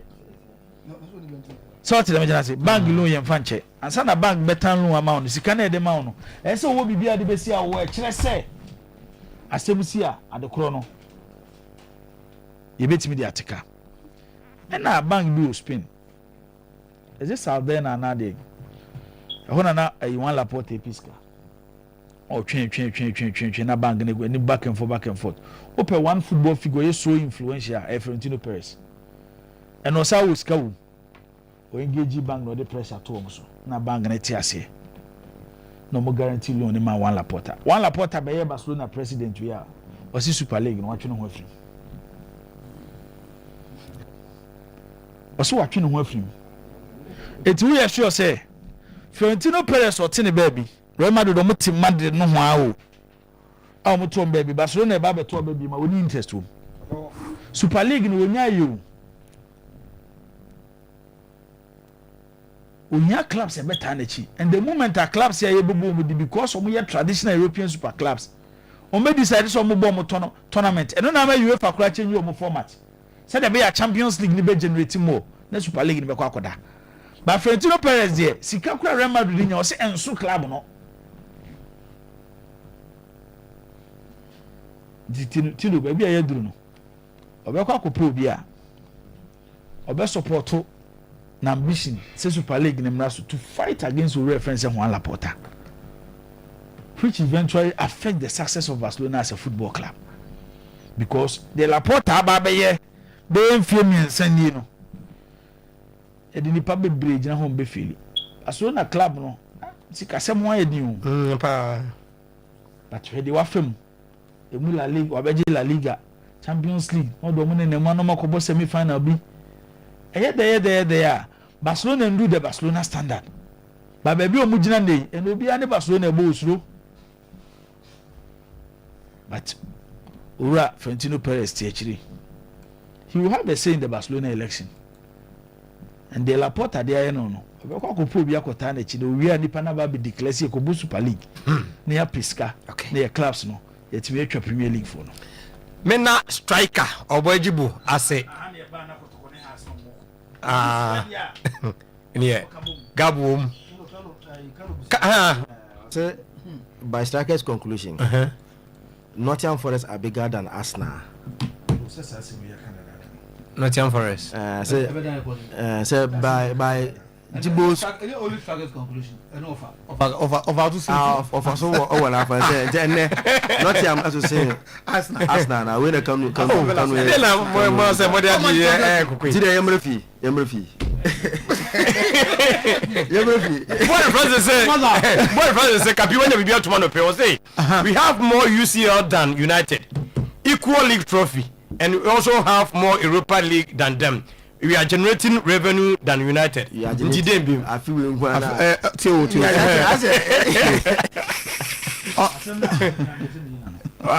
message is what say? Na me ya do na ebo season we are. Na club a wen top form no e be hesu be kase empam ne coach a sen ka top form na nya hwi o to wen top form nya hwi no it's good to be in the top form wen top form so a na e pam coach amori no ka so top form a go me pam no I don't the greatness of the size of the greatness of Champions League there be ensesa no say o the league no nko a because I'm limiting to o ya anya onu Kapi eda ho ana kan ne not for it is bigger than Arsenal ya nyintum per assassin amaye no edino ko bi anyo ntum wa hold me baba me ma lawyer kwaba na kwasiara de se park be ma SSM yes okay uko EPL mo clubs e home so ngite na plan abo o club win free by influence wo mo o traditional club na eno do mo de achi so obepe obe show interest kwa other club ma kiti bi o kan jase de hana ko yesu atra bi ene yesu atra na ne ye de ne jato ba bi je culture ni na yese no bibia all over bibia kati across e sad so jiboni bloody analysis pa yipi ni ya no one dey be look at oh dey look at no hunu sa information am mo information information ba na me no nya do da say even in Europe even in confidential you and yes, some news no media command. But they make it available. They don't make it available. Easy to access. A journalist in the making news now. How many times they try go? How many times they try? I don't know about. They best about no. Okoye official channels anyway. They cry no. Clementino. Sometimes you try boundaries. There are certain stories in Europe they will not even report it. It's true. Sometimes they want stories, maybe. Sometimes while they want stories, you areas go home and so me just say our friends our clubs they give you stories so as soon as journalists no muti Europe no they also have friends obo have the strength getting stories from Manchester United because ebi obi o ha ofa phone no friend na obetiama information by the same person who go phone ko friend Madrid Liverpool for but just mo be catch them they will not give it to him because Liverpool so obi o mo trust no it is I na ka so mo man news no news be na open you journalists were due to go and search for the news and to create so let me say but mo dey omo yan say e be sometimes Clementino me jitu ye say e do point bia even the adwuma na ye no o dey compare omo titi Europe na professor areas bi o ha na ye rura na nye nisam ko even doing rura na nye you are not specific name but on say baby a ye free ene baby o mu free no sometimes ane nsesan ye kakra ewom nsa bebre ye ntimi mfa de omu ye na tam ni nyina mfa mesi a even do omu na di animu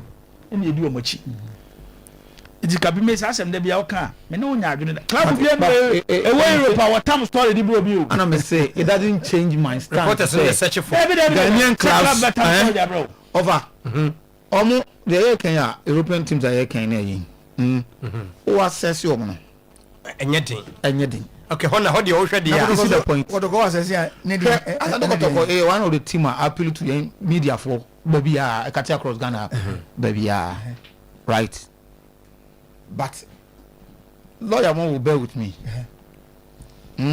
say omo website and not until recently omo feed with information ebe mo access kura bebre no avoiding what my call a Kotoko official or any other club official na no kronipa no or can say be trawa or control to their happening it has happened here also the man on it here but the man na nyini nyina no but the man say dey go kan can say nyina me over me can say nyina what I say but we need to be fair and it's just my money here sometimes you need to assess maybe a lawyer Kotoko official said the omo ye no ho no senkezo nya bisa I think say ye dey hodin be ye because we look at the cry emressing say anka wo o for pension good omini mama na me ba ho anu but class look kata information so yes ye hu say company bia like Kotoko ni policy ana ewo enyima bia so keep no confidential tino me bia just free ba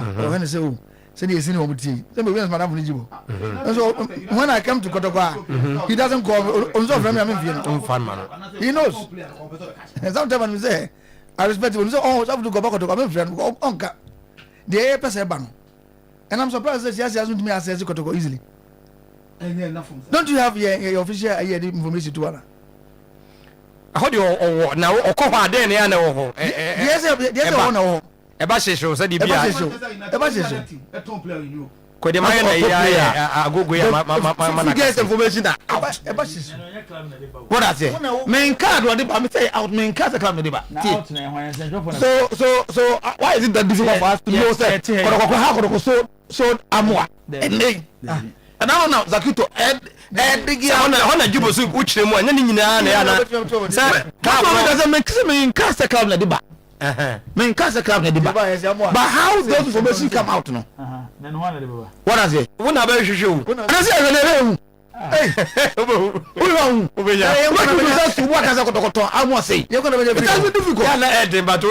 the first thing you need to establish as a journalist is your credibility. Metier Clementino. Yes. Say bia my be story bi. We make striker there no kre. Fabrizio Romano. Me the Paul Joyce hey Fabrizio there. David on Steve, athletic, or the bad there. Okay, here we go. You can turn into it. You knew any Kotoko.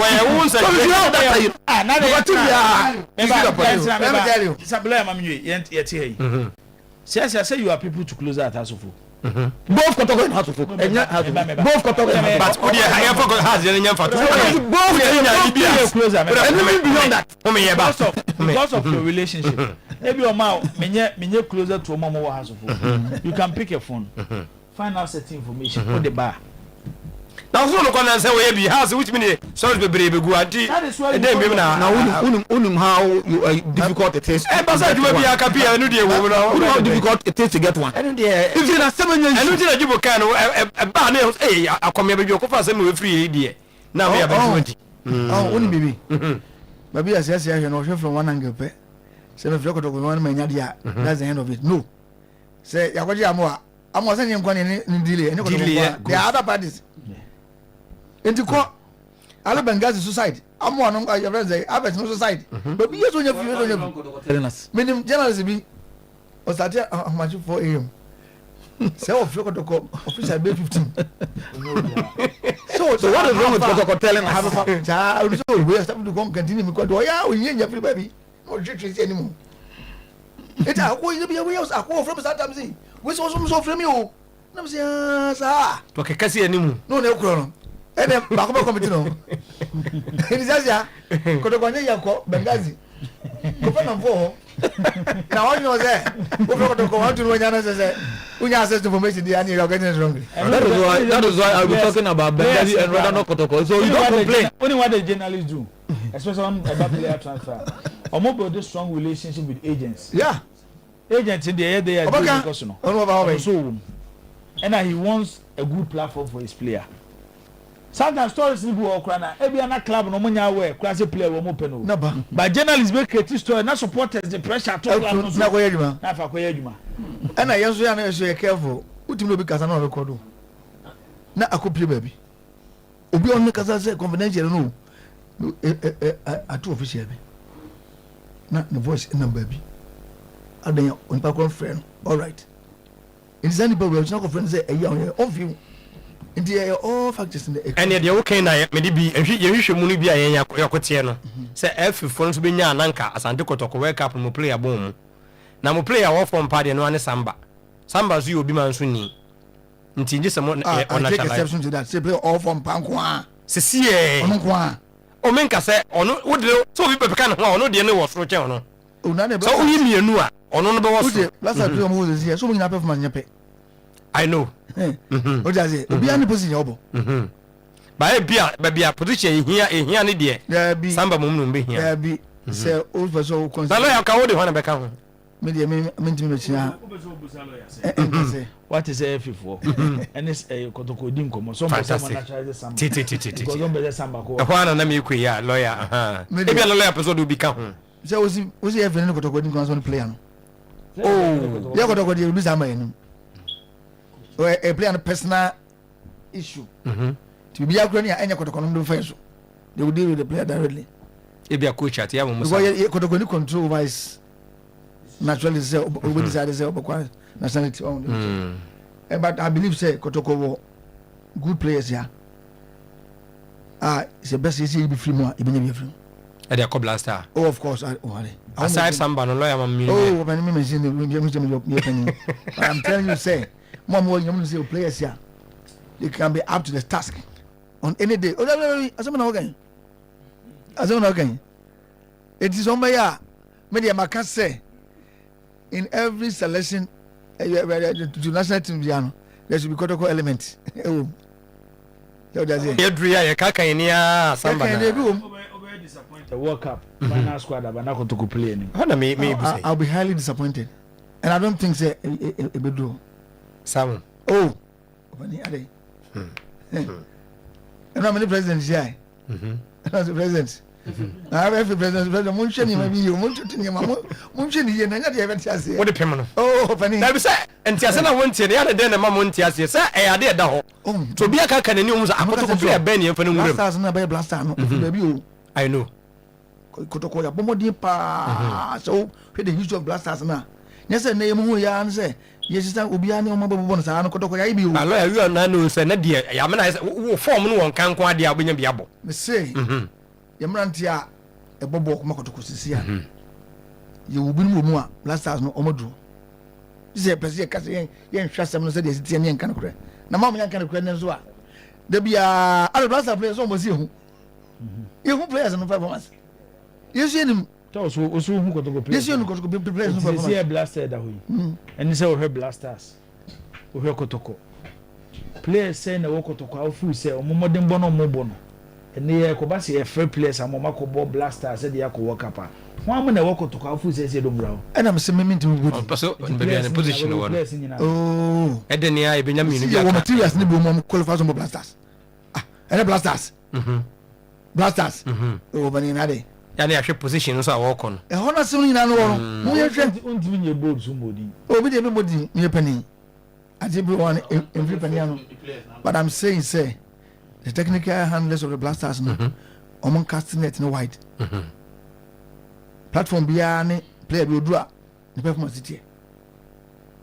What does it? You know, so I got players, no. If you as your progress, you have to do and do it to my give them the chance near. I say, you're both friend match near. Almost time and someone near. On what platform on answer? Then you say, on bet you as woman to me. Are until say you did Benjamin Asari call Blasters no. Why pa no confidence say Asari bit my I excel said the Biani rely solely on foreign players a good in the Asari ko no boy. And Asari Akamo or Daguna so bien. O Makotoko players no chance. When you kotoko say you refuse your tradition Ghana area ebebre. Because yayibi kotoko yayibi pa na we as we are gani anyu ya ya say udi say basta zika na wake up zika ba muni adia say mo hwe na mo ye be do look at this mo exam na so to mo kwa jisika na akoma hebo mata mo he yes I can medium salim beko too much is you kwakubo kotoko ne ka kan ni hwan na wo form a o de me say mo amonya analysis no moduma aside mubaye what happens to Prince Owusuna he has been called omo friend wa ko Bobby da eno no since all of us are here about Salim because the prince guy has been there the other time the other one you be show me no form na kapi ya na show me no form na after friend na buy no you be ya no show me no form say ya man adema ko say form guard na but ura media mazisia Salim no form pa this is a drop prince prince issue no yes e bi o beka ho dia asa mom yanka no kra omutombo ye be ko betina da bia o edu kotoko do stage say koroko ni player bi o beto ko Blasters am kan say mom yin mistakes o mom yin mistake bia bi wo ye kan game no bi do yin free ba bi na buy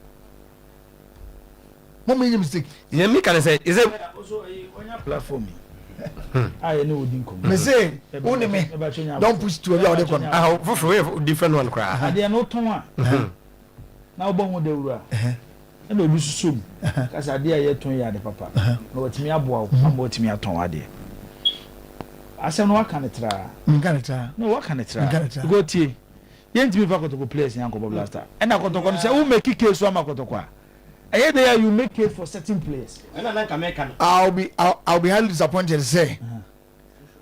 Muti mobile yes discussion na. Muntimi who players yes say Kotoko Blasters invite. I moduma munye. Me say muntimi kan say me say mobile analysis ya. Muntimi who players I say it me from. Me Kotoko ni. Intimi kan ko ni but we expect to say but discharge moduma say say. No more cry na boy. Me dem yet to say Kotoko boy. I prepare omo build omo do level na. Omo me to so well. Omo betimi abo. Omo platform no. Munim zubo to munim of yes yeah boy. Some Kamara ni Azizi ya. Shaibu, Francis Akwa, Philip Amon. Yes sir. Musa Hamzata, Samba Wondel, Kwame Poku. Samba yes, Samba nim. Lord Hilali Adabo, Morfen Son Kahon. Emmanuel Entry, Saka Dauda, Hubert Joe, Hubert. Benjamin Chum, Henry Ansu, Kamara Mabonity, Patrick Azidu, Patrick Nipra, Kohona, Albert Amwa, Baba Yaya, Seth Kojo, Zakaria Fusi, Urubienro. Zakaria Fuseni. News Adams. I say lawyer Sabuku. Lawyer we the Otiana Meka. Also so mo ansem na. Onye board pinpoint back one. Me. O say no dey oya. Dey born and they has 40 we. Has 40 we. Ko busa has pan ni bi as a player by no has we deserve so come last. We can say Benjamin Asare. Because at this stage we no na kire. And I just what that. So go nyasem. There be now when him campaign almost started for Benjamin Asare. There were other players there. Has for now started campaign Benjamin Asare. Say other players too. Enye ebredi kan ni ebiesi. Yenti krom ha na kotokosi omu a. E ba radio so say. Wo hwebo abekwen na ebo na. Sa abre na bekwen ni bobo cha. Ne bo no wo so chance about the friend Blasters. Eti enu mo say lawyer wontimi kan say na wan. You should have a player. Dibo. Na supporters ni aso metachi. Na o so meka bi. Dibo. Me say Matoma Moduma. You can't tell me say. Mobile discussion on this subject. Now must you to place as a consider. No, in fact, sometimes you have to do comparative analysis here. Memphis Peter Mido one standard performance no make you. Asante Kotoko.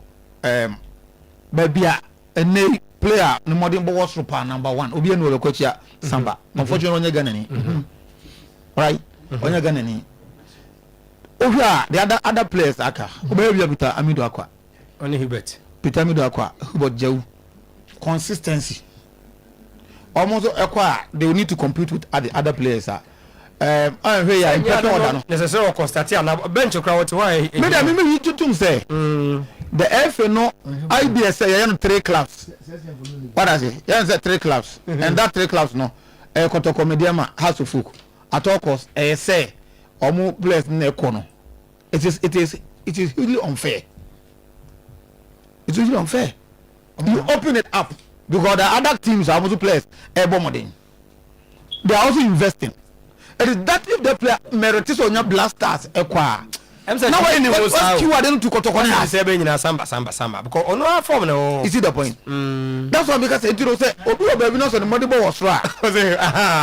And this is the team back bet mama any part 2 but we yantenchana say you be say for 1 Ghana no kapi that attitude man na wetim na yebo league yetimi say yesim we mu na ekoje we huna no majampa nti eno ne yachiche be yo ayi ha senya ne de media no me ka ho asemi Kotoko was a chance no tina lawyer te aye busa na was ohunu say de jibo kan lawyer wo ka na supporters e ton bia ma wu enye dene uti say you have about 5 months today World Cup tournament so zamu across over zamu so be player yeah the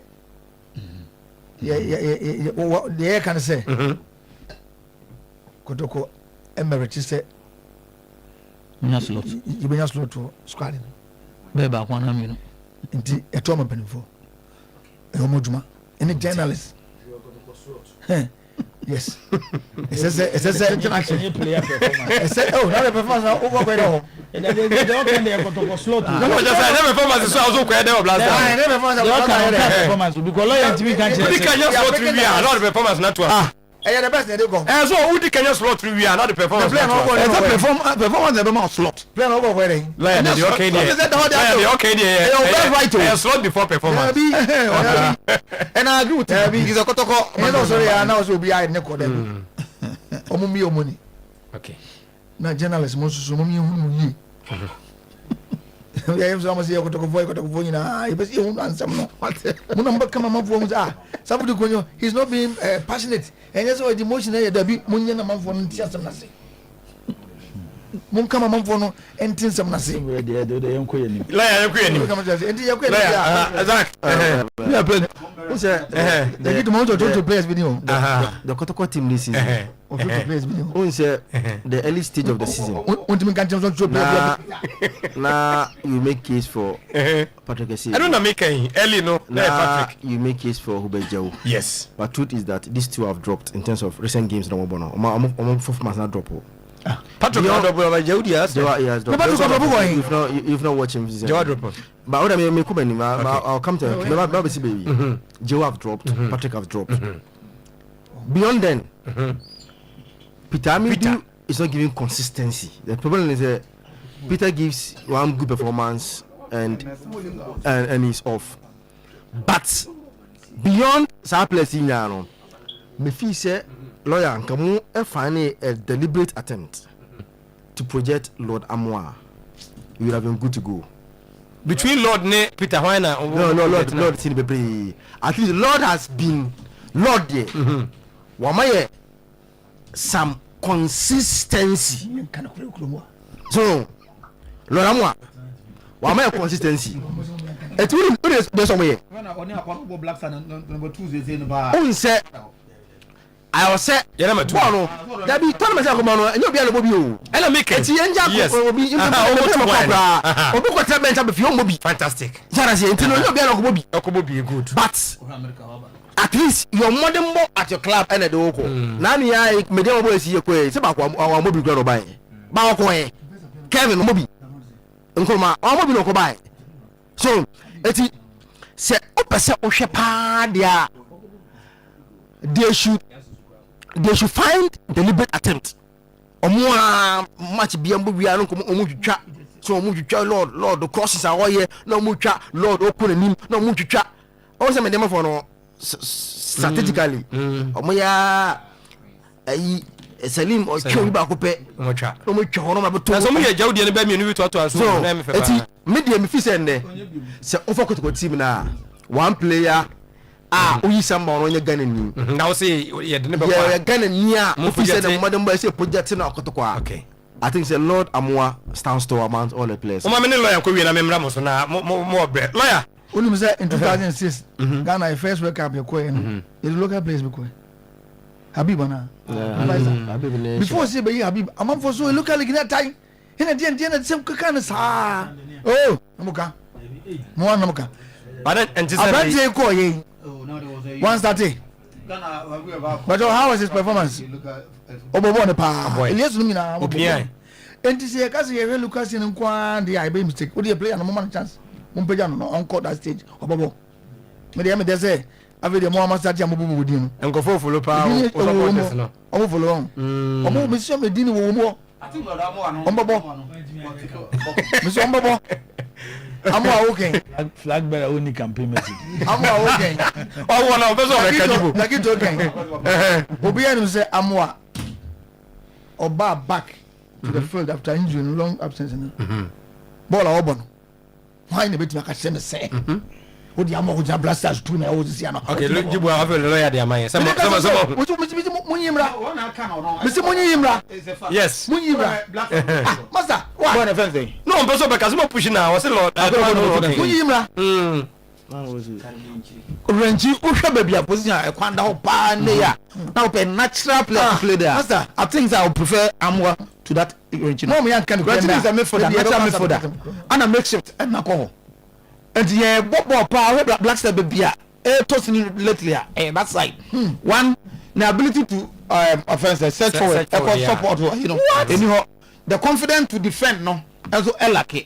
But Amwa is the natural number 2.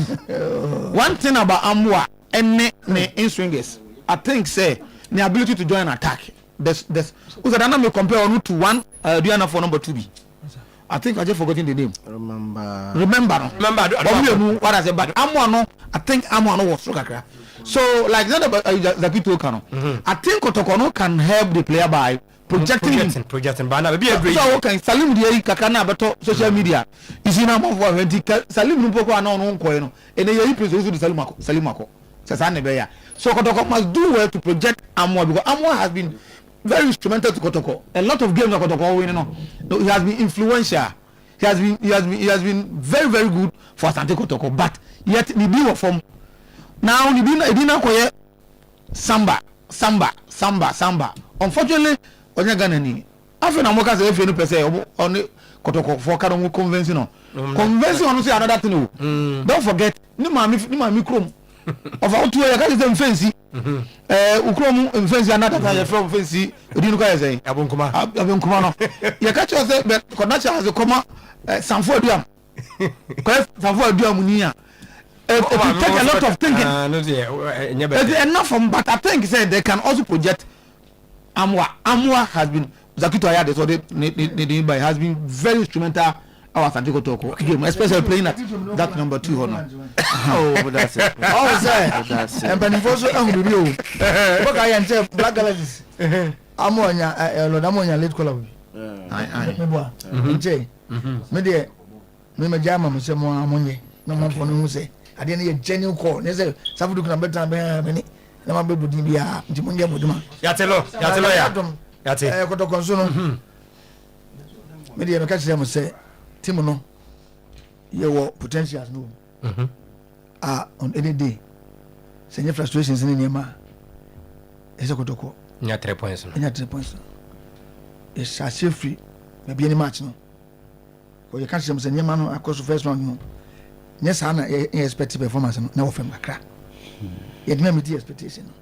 And the revival and started there be any match and be all the ball at the same beyond say Kotoko man home so. So give me the performance no. Nay. Now me have to go you have to players when you in dressing room. Not just when I was highly impressed. Well, you game no piano. Yes, personal. Instead of draw bonus, I understand some of you winning bonus. Yeah, some much. So Obanya catch boys. Okay. because win. Say we won the game. Yes. Any player there say. Osa ye. Obo dey ayi akomia. Wo hwe bidia. Kotoko ne wo. No kro. Ye ni team ya wo. Kotoko no ne wo. Ese ye be motivate team no. Sana expect say man for you na make kan on motivate boys. That's true.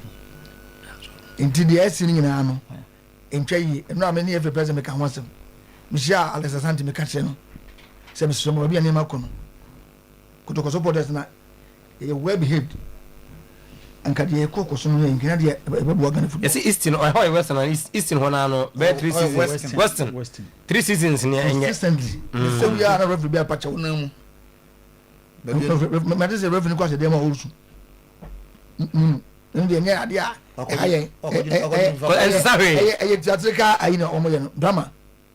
Omo ensisa omo nyema mo ye no. But Kotoko will never call for violence. Nimum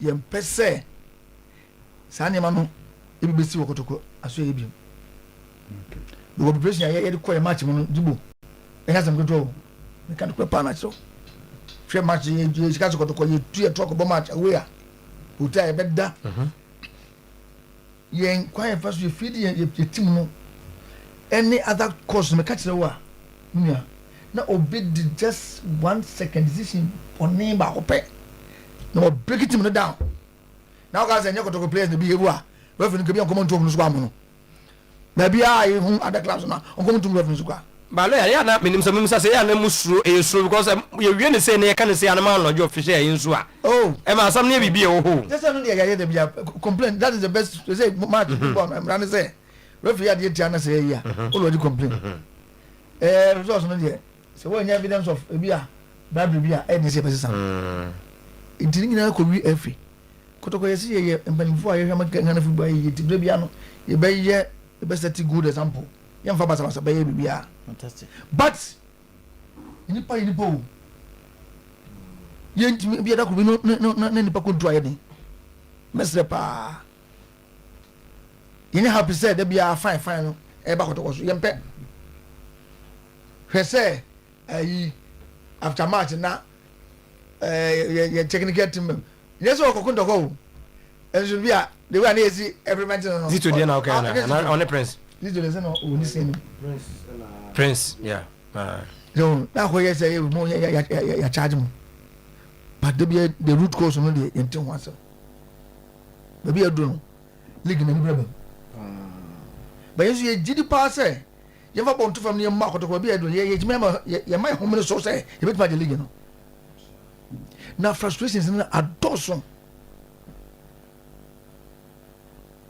we should have interrupted panty jima boni pan dey yo say play a big jump to that limit a pinball out to bra mo kan grow ba wo de na ho ye mu bi ni bia ni no fa wo bia nsi wo ho ansa e bi na fa wo de ho na committee vow e bia before no before ho na committee vow fa wo so bi committee ayi yi dia do committee no indi ma do o so ko player bi e fa wo bi yes in go for the keeper na epia on the player na obi go keeper pia no on defender up space ya that is affect Kotoko na player wo no hwini say captain Juma why here on the day e ko wa ko se bi wo back di mo ka samba no o te ko wa ko se bi wo back is ama any brother team no but ya catch the boys in say so we shall ba ko ne be say amon se mi no na mi nsa o samba se mi de mesew ye tie ya subu o messages course wan Ghana second transfer window dey close but ni say be so wa inclusive and 23rd next akabe 7 days na transfer no dodo na de e ba we na samba wona lawyer we dey esrew ye dey ni say the contract the season we ba na we ana so na sanity they said that yeah just like other players obi frewa inti samba on extend the contract na mpanyifo na mo ton samba we dey man twense be lose no pacho samba 70 paris say ni titi mo ton na say samba no the contract mo renew the contract na say so awoko Said they kind of cross season in there. Some will do also now. Na Kotoko management you and she back on the player ever come 1 year. Near Sassy player here on there. The summer common crowd, me back to Kono class second time, and there's so much as that. Because some by next man 1 year. As a lot of can has on Konya G. He told us, say, would wish say, obey in the career. Opening the club say, a busy me. Intimate contract. Yeah, Kotoko, you been ya. Uncle, what treat him. But is no, he has not even named a price now as a young contract. Remember, boy, I want to come to 500 no, you mean you have to check. Most more than 400 coin in your own. Yet, yes, on your new contract. Yet, said the penalty as you know, was if you are in case. I saw another £1 to us. When the way I did that, you took a couple, you got a woman as a woman is get away. And so, there is any penalty to I'm willing to stay. Then the next step here, what are the conditions? Okay, more pushing, say they are based on field management here, more play an attitude. He looks like somebody a while ready say when they got to go back to us and as a more as will be a it doesn't look most likely. Say, open the contract. Yeah. Yeah, Henry, Comodino, or a professional player. When you don't come out or open. Bia na yeso we cherish the wine yam pese contract we new antino never can be any dabi because affecting the performance ordinary is playing well e kwa no emenda ho se mo say no ka se bia is intimate etimi de me hwe de ekoso no gidi say e be on trust enter kromo from the woman ya woman blank check and in fact say happy plan B there. Plan B no ho say any opportunity ba say club with the care ba na kotoko benya bibi dia nke ma no kwa dia so ya tutu stand there you know say offer papa bi so ba na Amidu akwaso nso de be so the end of the season on so sa ni pano so bi Kamara ka ho ese to no so he so no Hansu su contract be so yes Hansu de minimum so be to aso Hansu be stress en ka mo no nko na on so abo Ghana league na they are no on so is no on so on so question you know ya supporters no e wo money be on ma you pese omu enye na bia ya mo se be da pa for ni mo player de peka ho exactly well these are professional players. They say the one my 3 players Samba Peter and Ansu yeah. Of course, Kamara by the end of the season, players will not be sent no more contract. Aside for we are boy. So far, the 4 in a so he said, Pepe, a business period. Okay, but in accommodation, also, if you have to Messi, you're in fact before a day. Even though you have I don't feel by any other. People what can sound for so so, and you don't own them. You don't own nti yakoye kasadeni ejibinom so be yanga team no ebegina na so baka obviously it doesn't look good for us like o break akra ansa na ma ba wiye no dey nti na o se ekomi so be so o mehwe mo ne ba se Sunday na meka se kotoko no ye nyina ye dia japade ye se hwe ni protect o ko no tiam for us ya o mo ni di se o mo support your club it je pese mo mi fight the first na others in a second. Okay. Because Mamika so Krumuha Obiani Gia pa assisting in the Sokoto match. I'm not correct. Miss Meko prison, her prisons I am going. Meko no a lawyer. But I'm shy to me. I'm telling you today. Any time I'm ever to Omumia Moshamay. Because Mosha de Tokosro and also the business aspect is all. It may be a Jamoja around the stadium. Nyane go for you on this what you you bring soon daily bread no I'll be there for the best school in we say the man no me to you in the shame salon they be no there of course the tourism sector also after hotels they told you wa na onim yeah akoto ko match a ubenya kwa akura say ubia ko na timi take be 4 hours enti nyame transport bi na manyimani mini ade be ne see kotoko no ara so ho eye any marketing getting players nso amukan yesabi mama It is a Nidian Park, Commercial Nidian, Mummy, Kotoko, every month. Are they? Mumyamba, Nakotokono, in baby. Is it two competitions? Me na a womb. Kotoko League, you need CD. Okay. FA Cup, you need CD. The Babayara, Yamiadum, but vote to an amose. You better maintenance be a sefata. Say, I go on say next time be opportunity to about Africa. If it's your okay. Say the Mamu deal and home come on. Then say any now, oh, share Sunday match in Oswa. But I can say, oh, first leg. In Domon ever Sunday, no. Young show Mona, you be a host alive. Mediama, Omutuman Pamrika. And you say, oh, and you say, yeah, table better. Table better. You go to Kujana, yes, so no idea. I know it. Many I want was I come anymore. Shall it? Some of our child strike me. But you're more registered in the second running. You register child strike of the second. More registered child strike. Okay. So far, second round 3 players here. Prince Badu from Nations, Dogo Yaku, Miss City for player no Sweden. Any day Amwa Ababa on loan. 3. Omwana mo. Na child ni no mo yetu ni ne. Oh, maybe officially. Ni one wakati. Okay. Ambajo ayi omzi asemo yemusa. Ambajo minim se wate Kotoko Global ne second sense na. Emaye. Okay, na mambo kakra bi. Nche bia na mo beyi mo de fa bo sense to aba. Eyi Kotoko nyina supporters wo wiase nyina chairman. Obaye no de aba ne sei oso ye Kotoko Global chairman. Wiase nyina Kotoko Global. Circle for na no mo beyi o mo chairman mo ko form edo mo begina e mo ebeye ne ya be Kotoko Global no. So say because of a dinner and they ask son almost second no de mo ntimi ntonkune. Dem so ba person mu yi o mo chairman. Menim say won te say me.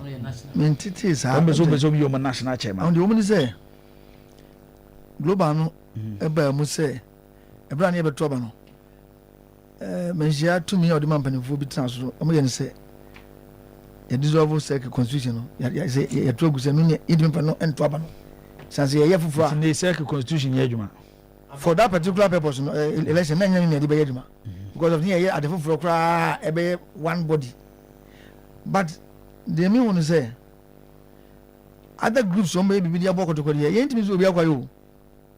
You make out say if you in terms of recognition say one year gene tumpa say you know e pass in terms of recognition no e be call for global no.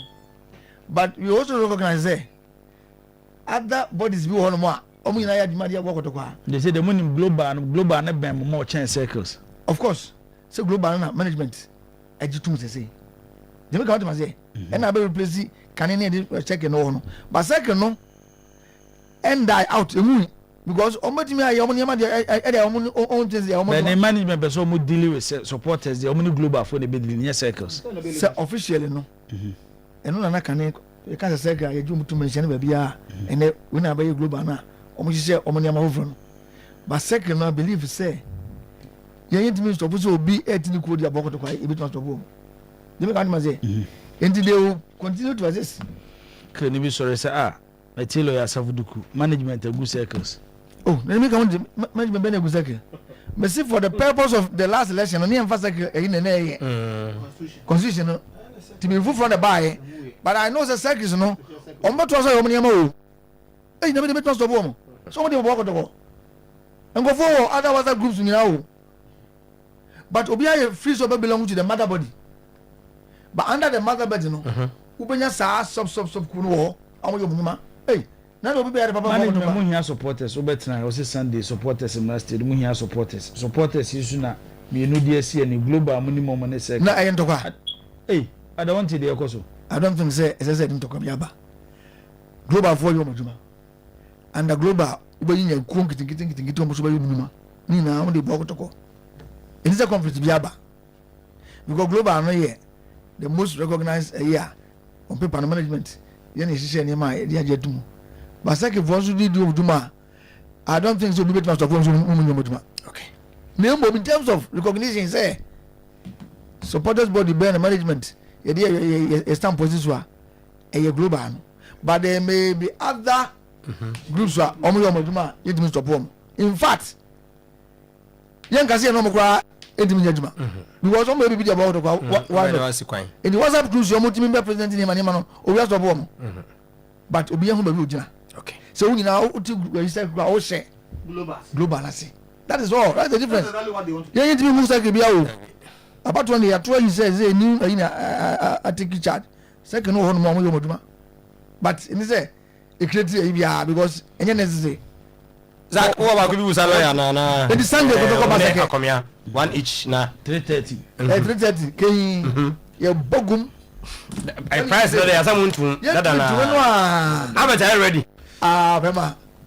Dogo no so is it supporters only finish selling na be kabom supporters be say almost two top Dogo oh for record the major message to go phone me da say mo go so no is excuse me here the base kan ka be here be say go so no me say o mun kan koto tim no mun kan ni man na yam fa pressure no akomi ma ba ko na za ka ba ko na aha but then direct question to but I think so tier supporters no press conference on Babiani after Babiani, you know. Okay. I think Chairman K5 was that strong word that say, I say, management not act on referee will be capa. I don't know so much here. Now what are doing about it? Because here can you someone but a particular place, 3 different occasions. The same thing that happen oh baby any hono what I say jenunu okoye wie na de chin e command FIFA badge yes ad badge no san command no e bona baso so kotoko as a club no omo fa ne sa say sa no maka na say na say management no to na mo ne mo supporters na nya away because utie chama K5 na strong word that say I say the American say management at the management level you bet my yan say you bet logic complain ya logic dada. Okay. Now all of you are it's up to the FA say obeti decision. Honey here supporters no say Chobo no so eba mu a. And a ball. Chobo dey free man you. Yeah. Now the whole can say executive you never bastard no go supporters no. E bu fa so a. No club Africa unzo. Dey be ya make asem we. Na Chobo no mu. E di na obi ade kotoko no di agro no. In supporters no mo pass take asia. Ya ye nkata mu nimra mu de. Aka Chobo no. Zach, because of demonstration, I have moved my trouble. Money na viasi ina enjoy money yenye dia. Two quick questions. Back here on the play Chad ni one of the reps lawyer is saying say like me kasi reps dia ba am say onim money deal say arponta musin sane krata bibia we onto amwa di ni ba mu no na ma astalling them say masin sane and now no musin sane na mobile and no ana amadi no mon twas one enko off no necessary no family you no sa contact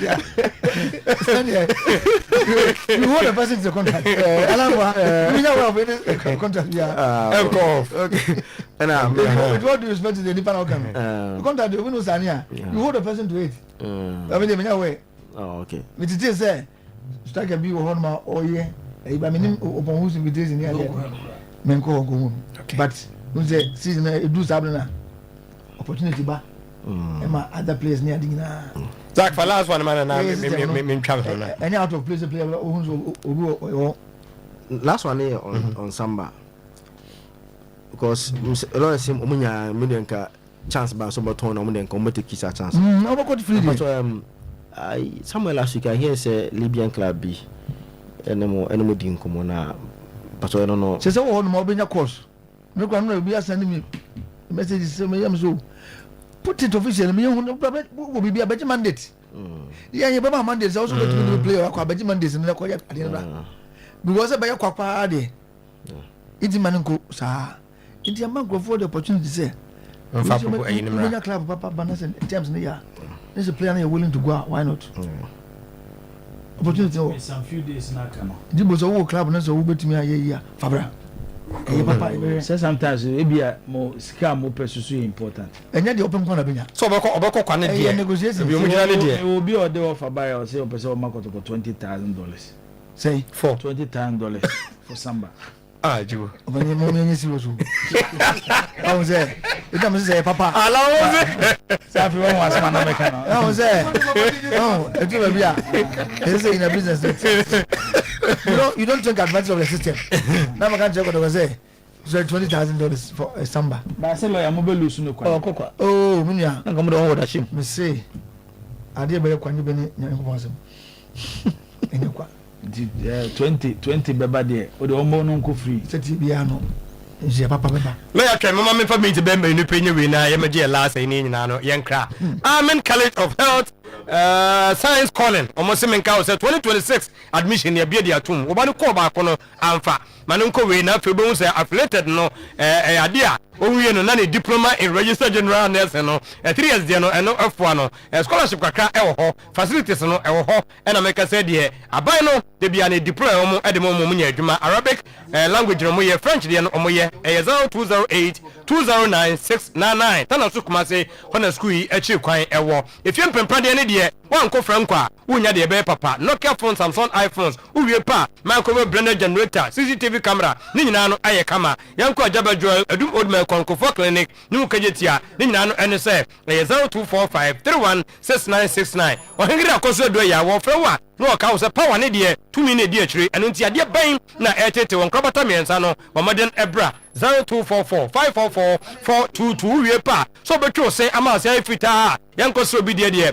ka chakotu pesamara ena akofa ede aba eno nti wutu oto mako a 0246864798 awie 12 kobo peduane padi e wo uptown foods moden ebra yi aba wedding ena wo kwa ne de no ene ede papa ehweda no denka so wuramu a ehunyehu se de onim no 0596922066 policy ne dro no ya tunu di sharp imbus aye adwuma pententem diabetes ulcer cancer hypertension UTI candidiasis body pains o nyina no obia eto enu ntikotu bi na ton 0261 388 149 0246 208496 oko oboase central market ho na Emmanuel Opoku do na fan available Emmanuel Opoku do na fan available na TV no so no special birthday enko enfama na obri o say mami okese mami okese na ye wawoda into mani nyina say yema happy birthday Zach o men sorry tiro ayi mako asiedu